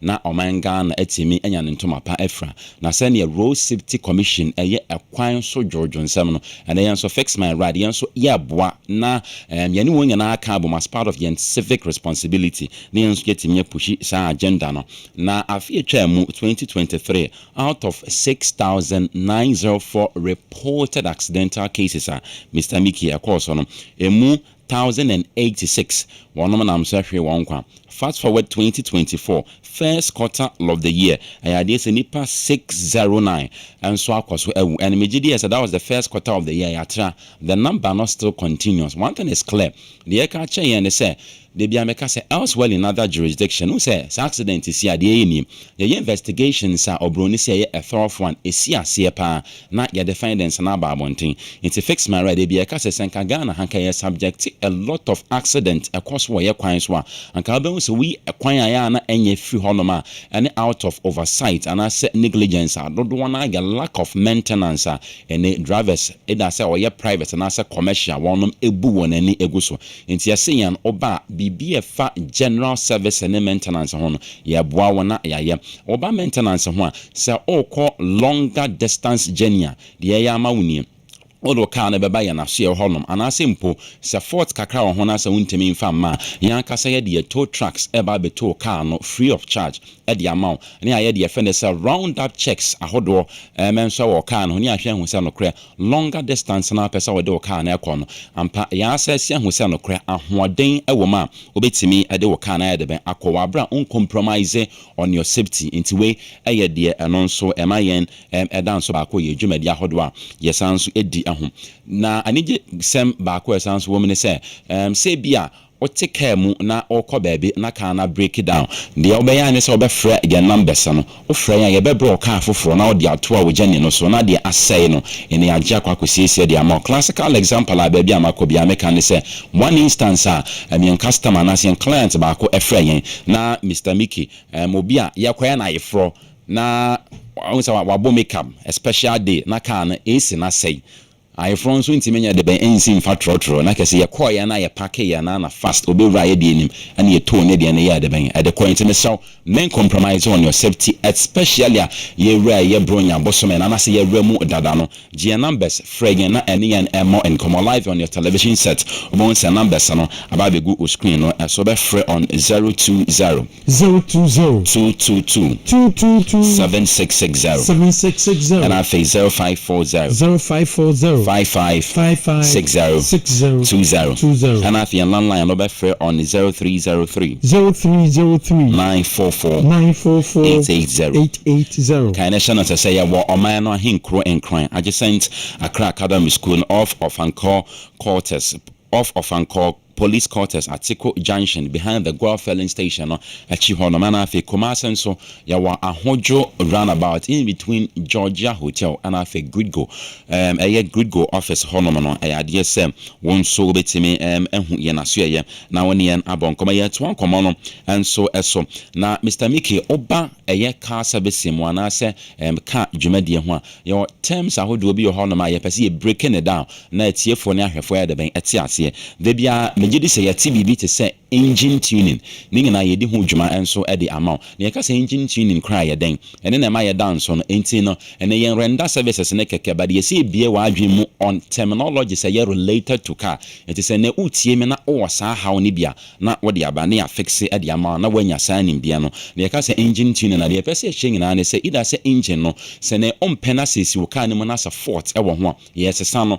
ne de foforo crash so de ade ben e de amount ana say de be ye be de fene say engine modification e bia part ba ko mienu miensa bi wo engine no e betimi ade ben atu ade afrim ye de foforo ade ben ahya ho ade amount eno nso ye sanso na afi car electricals commonly can say wiring eno nso ye gebre na ye nti bia on say there was a time no be ni medium nkomo also on say car panel na say na screen na boy animu no who say you limited to some cars and I'm say there be say car no wato no foforo na say bi nim na so pese yen fix bi wo ma fix my right say adwuma de ne yedi at the amount alarm blowers are alert akronfo nyina no say adwuma de ne nyina ne yedi enso at the amount sanso na afei the friend is a car upholstery and on the this adwuma de the amount car interior decor nyina no and so at the amount from a dashboard wakonya na wote so no covers na wo hono pese osesa no say adwuma de nyina so ye de ben ye din tian pese obe compromise on your safety fire numbers na our screens no so na ebra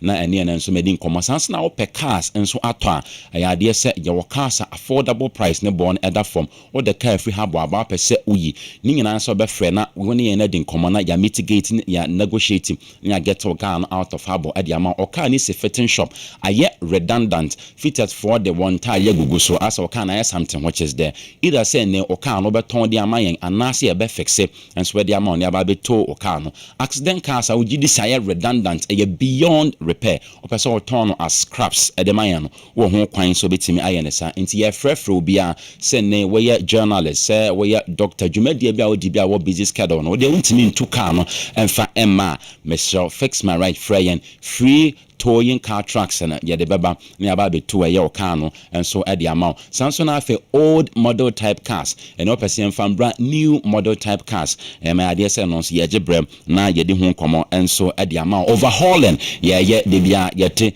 nyina na say ye de some assemble car no parts no na ene de enye e wo ho a wo se ye free ne de foforo e hyem ne ye sensie no ya gebre ne ye and so at the amount Samsung afi spraying na oven spraying nyina ye gebre na ya yintime fraying na any and among come finally on 020 222 7660 and I face 0540 55 60 and I am landline here 0303 944 880 fix my right. I say you only the finishing na bibia akofine live on your TV numbers na eguase fix my right Ghana Company Limited and any omudin koma sabe be ko new latte na fe wiki mina no Kumasi Asante koroko ne hazo ka kensi ne beba so de bia no betete un kakra e de amaye Newton why kradwa over to you Super Clash ya Ghana version na kakra adru no na metesa Abbas and Chum reading common Super Clash the game between Kumasi Asante Kotoko and then House of Folk in a reverse for Charlotte Park and House versus Kotoko 15th of this month and I game remember so December 3 p.m. Babaya Rasport Stadium. Now, watch how a game no qua. A game by Quackers or coach here. These pictures come out from recent memories. How our two teams, share. The parents, certain key players have been lost. Which will lamp more across for equally Eric so you see out here. Now, what's so many up this season, performance and then say quantify a doubt TV. Now, when you find a performance charts. As at match day 1, currently, but we have brought your league about Juno. And now can come performance. Almost a blue representing Accra has a phobia. Now, green representing Krobia Kumasi Asante Kotoko. And now what me akase performance here periphery and I say 2 clubs here show say they call match day 1 same assemblies here. So for Kumasi Asante Kotoko there Oheneba starting match day 1 no share me power chart and I say me graph that TV this one. Omo stay very relevant match day 1 no and etiba from you do match day 2 no na omo atiaba but what Kotoko omo moving na masro sa wonya ntema from the green line and represent Kotoko I stay in the top half of the table.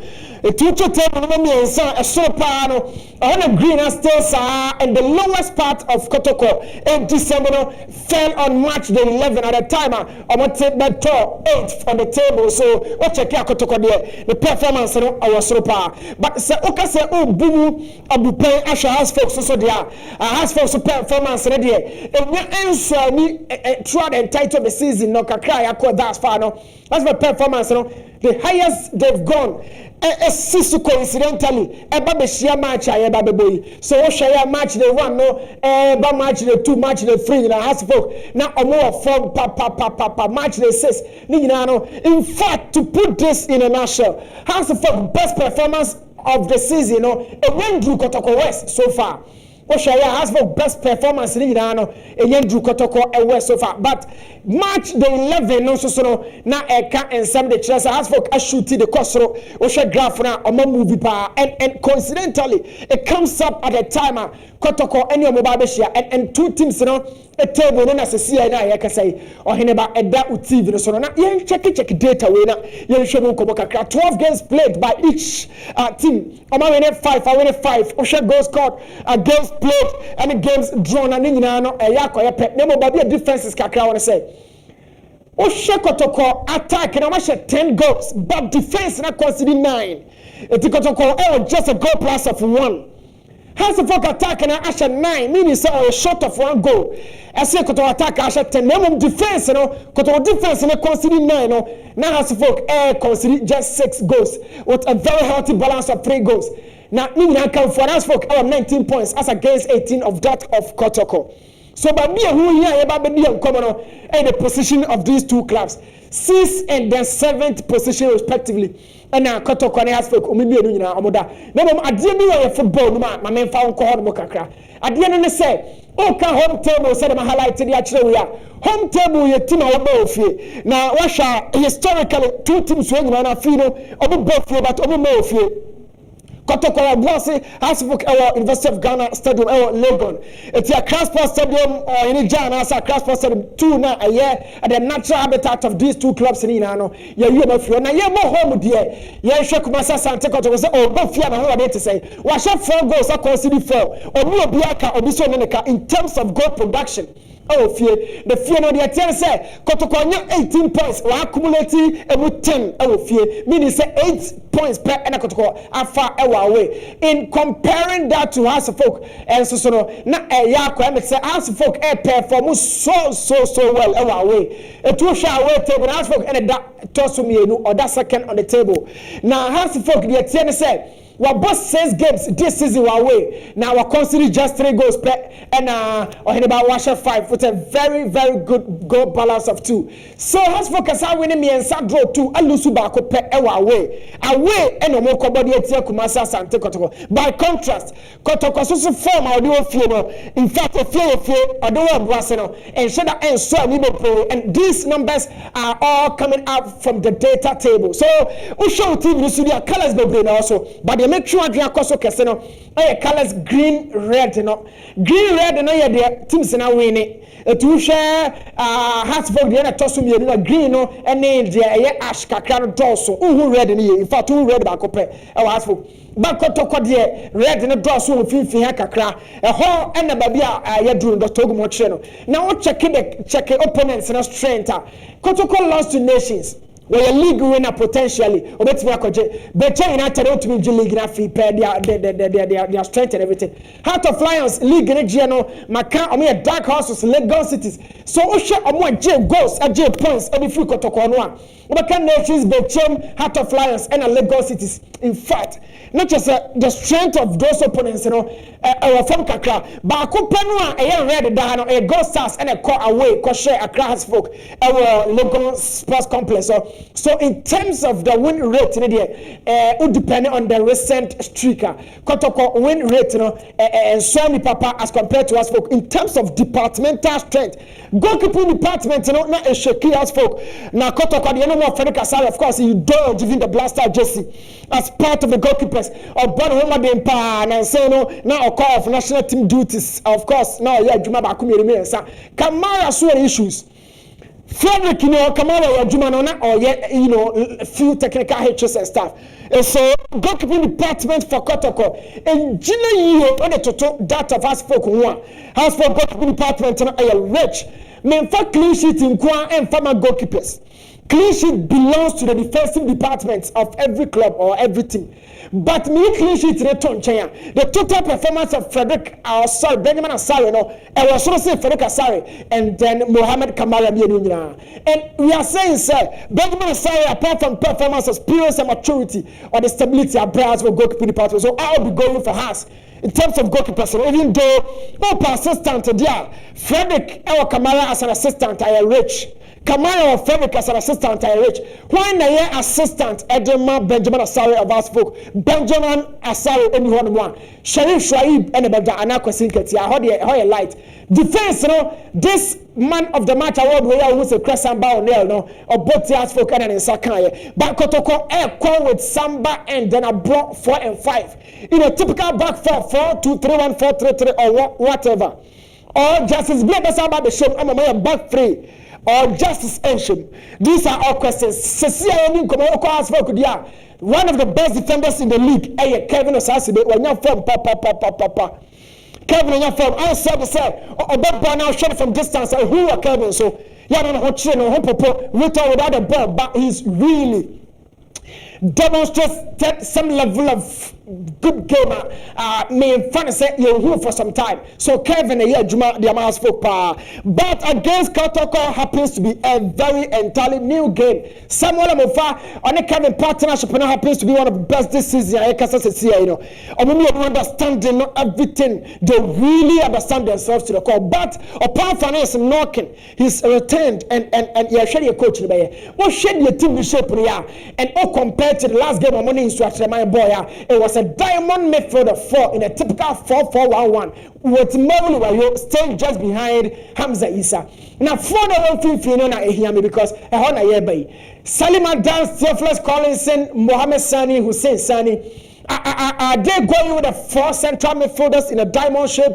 Saying a shape for our midfielder for Kumasi Asante Kotoko. The last game of the boy before this game of the Basuino, it was a typical 4-2-3-1 with Babaya in a typical classical number 10 position, just behind Albert Amwa, Sakadalda and a Wisdom Fernando and an air flanke. Now 2 holding midfielders and Namibusa say. Are we seeing the 2 in team manu justice play? It's your own justice play or Fifi, or you're best it back into the central defense or Amanako support and now you're in Fifi saying you're against Insuatreman. These are all the permutations, the possibles yɛhwehwɛ na mfimfini no okay kotoko last game a man start team and Lantry against Nswachaman, even the game against Adriana a man start team and Lantry. But to me the best midfielder for Kotoko this season happens to be Emmanuel Lantry. Yes, irrespective of the first and the former DP Kakra and send a break with Obano, I will still choosing him as my best midfielder against everybody or anybody what brought Kotoko in Fifio. But the question is, when Marshall has spoken Fifio?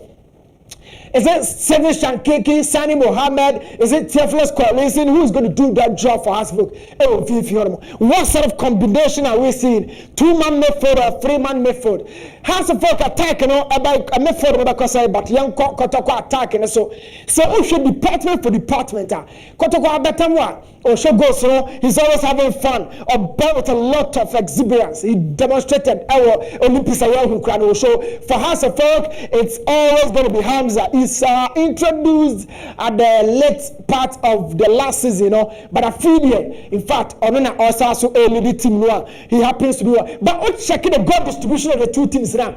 Hona asebo kakra kotokodia no omomra fa Mr. Kwachimomra fa na emwa me kakra kotokodia no 5 goals of abetamwa we ni sinchen omoma kari nyina no the sheba for Malolantri market trade amna Patrick Asedu omunya de bako and eba so the goal load happens to fall on the key striker Ojomanim. But as for 4 goals for Hamza Isa Mauli Wayo Obienu Emmanuel Amankwa the defender Salima Dan Ransford Mensah all of those guys so that's got to do with the goal distribution of the two sides. So who is winning the game on Sunday? Yeah, share game we say it's giving us a lot of memories. We've seen tackles, we've seen some of the most controversial decisions. Sometimes if you dressing room crabber or bet me show me chika say referee or hase. It's a big game I went to me entry. Some of these boys have left. Now, your coach now we need 10 games and sign a match where you 11th game we lose you are so Sarah game it here or one lose you games in the and this is a game of everybody. We've seen misses, we've seen tackles, we've seen saves, and we are waiting to see goals on Sunday. This is a super clash. Now when I hesitate to one day and I said Joe Taka said me said who will team weakness yet now you'll be out there and now who defense, one who midfield, one who goalkeepers, one who goes ya shani abdiadeno. Nyame had more chekono. You work teams into more detail. Defense, why necessary ojina here and why necessary ojina here. Midfield shape, no combination by. Let's wait patiently. Whilst our two teams, prepare on the backdrop of our election. Not yet share 2 teams, Adia Omodebe, Coach Wakatara, Dr. Prosper Ogum, Ajuma Adam. So it's giving us a lot of memories, and we will not be short of those memories on Sunday. Stick and stay. But before that, Maminani actually Nyame Fama Oheneba, Mike Nyame na on to a show no so said ya na etieno. Miki actually. Part 1 and a new today, but Sunday a big game no so I will Kumasi Babayara Sports Stadium 3 p.m. and I can see no air course. So say Abbas wa ha. I want to na me to aso. Ntina me kan se from kokra ba yemi de pa. Na me ka say. De me kan wa we a wontimas ba me bigi we abetimase. Okay. Me che say omu be kan fi be bia, omu ko ye bia, egbu kan bia na Lions. Okay. The people can be Lions, cause Lions the more we die him will be. Lions the more we get Waterloo, so Bakaya. Waterloo. Kono ampa. Ako kwenu suma ne kono mufu etemia ayi ako mufu etemia. Ayi votere akokre bi wa shefugu na tetete. Eto omu Lions wo ba Lions wo show omu na go kotogonya go no. To mu ya so ko ja akokra na dia dura ba. Eni ko so to akokra ne tia jara ni wo se ya menana. Me feel santi achima gugu akra bi ase efro abro apon me de body akra ba gugu nam ti se kotoko bobo wa bi se me hwe bi o mu se de mu de adura ba adura be na me o me body akra me ba ye ntoy kere no di gane ye e number sa ko bo ase a Lions kro no a e di Lions de wo mu di kotoko nya papa e fa kotoko ne hase no be e fa ho pa eno ni say se ni pa dwane firi ba bi o firi ehu ba bi e be bo ano ne ye be bo a ye pesi ehu di enti o dwane ye ne enso ye de agina so e de asem Tomoko Lions for. Lions for. Okay. Match at the end. Nyame adoma Sunday. House of Folk supporters. Baba Yara scoreboard ye dia. Omumra. na nneɛma ntimi nkɔ so yie ma yɛn na asofo gudimi hyɛ wɔn. But sɛ kumasi de say nyim home biom. Ɛyɛ home. First na no home. Dabi ɛyɛ home. Last time na mbɛhyɛ kɔtɔkɔ. Kɔ kaafo a nneɛma asofo gudi ayɛ kɔtɔkɔ a no kɔtɔkɔ nyam kotwa mu. What you say? Oko decider. Yenya de man nyɛ yɛ kɔtɔkɔ ya yɛ ne didi. What you say? Eti ɛyɛ home. The last time I be share wo no, if you want almost be take here ahye be 2-3 times e Kumasi. Eti e be say go back 3 saja say do mufro bo ase ba ha no. Omufro bo ase aba back no. Say you be free lose no aba back. Eti omufro bo ase aba na yesu free yesu lose mu ba no. Yesu e be ye ho. It supporters in your catch so mo bi ansuro. Ye ne eba ne replica no. Haso for replica no. MD na no kopam na ade o China. Any designer. You told me I want to see the crowd feel so. What me go to the picture say? Enye Puma, enye Adidas, enye Sekina, enye Obi, enye na kopa me ade. It take go turn 3 million currency na. Scan ya bayo. Na chumudi. Designer bi bom. Uto wi a na we ati na beka 27 cities. No efa ho. Efa me ho pa. Di entra. Omunya ska mepe. Ene hiyo mu so mepe. It is a necessary. I didn't hear my person. Maybe you just got to pay, and I some to my pay. What I say? It's just as what I say. Just you know, or ton more. Now scoreboard no, me am for 20 series. Yanko Yoma. Nyame aduma. Yenchire kotoko say. Se Fulani ni papa e tuko na ne back to wa ye musa do be hwe na ntwie. Fulani ni 5. What I say? Akola wanya 5. Me manya Fulani ni ne ba 8 years ya. Ne ba 8 years ya. Why na ntwe tra on the shoulder. It doesn't support us nyambo tra nyame adum Sunday match na at 3 o'clock. Nyame adum na se ba ha ye ni ba bi free ba ene ni ba bi aduru na ni ba bi pese ye ko. To support us nyambo tra na ye keka ne mamom na aso fogu. Fabu so Eki. Asama o kai nyina che se osuru. On say ya Heart of Lions. Omo na pam ye free baby. Na se nko kase catch re yen ko support say omo na share ye me adwane ye nsem o kan ye nyina kwa 1977 1940 do bi kika kire na o kika nyina kan Bob Zio ni sa na mani nyina no wonti ma mo has player bi adin say has team na team pam ye free o has team pam ye free baby a wo so ne no bebo so wo kasa ban kasa de mi awa okay ka wi akaka for de no what I say I to town kan de sie ana house for say mu team ko na ekọ form no omo nya huye omo de titisem na twa omo sa titisem sa say ya so omutiri kablo century otia na doctor na kan ya yenye ya do say ya kan ye ni bibia ye tre ya say ato ya say omo ato aso no yen mechanics say ya etwam ye no omo sa as fresh the last time I saw omo kra the 2 weeks na prepare and a democracy cap is ho and penifo kukudam eti ho egu stadium abamba bi ho Mami ohwe election so no hobby run away bogus mpanifo na egu akukudam need to go bogus ene echi wo mu ne etwa wo mu to ne page cap ne ba ye de ato echi run away bogus need to go bogus see cap foreign players a ahye ha asam mo dwane akebu yi team sisi a mo kwala na hye ho de ato nchen coach o ti bench sisi e oba akotoko how many times no ahye ha tie de nko akede nko ekasa akedi kwa so mo kasa de see a coach a akofo na ba onu technical director se ohui coach Malik wa boss has wa coach has empebebre it experience ya di wo technical team nim no e has na bebre se abeka sa che players se ko be faso e be se coaches ni tatters no ye timi me coach kra tenase na the assistant coach ade abeje cap flu nsem won kan okuru eti se boss ye samu dia eni kwasa mo kasa sama ya catch and support and sama me dia to won nyina dia to yachi okay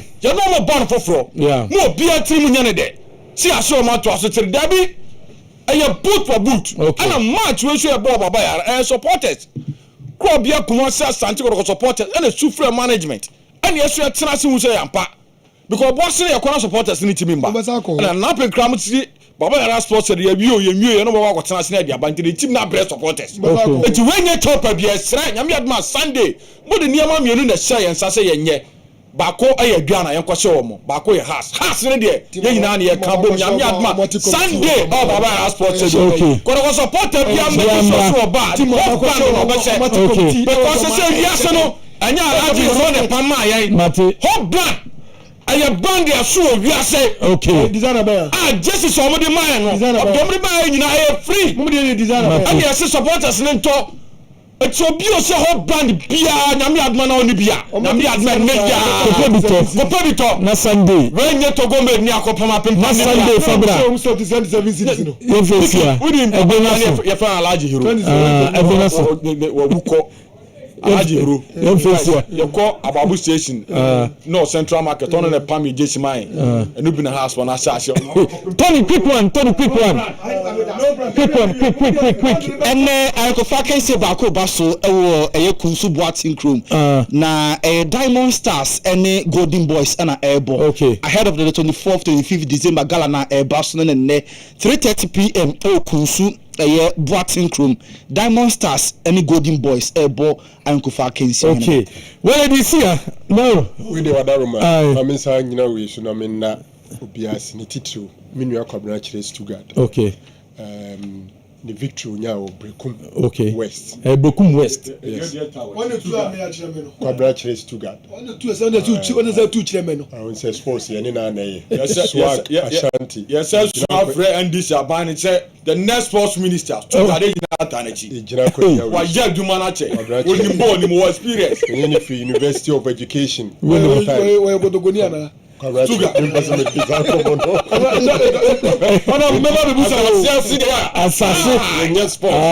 the banner sports today and one congratulations.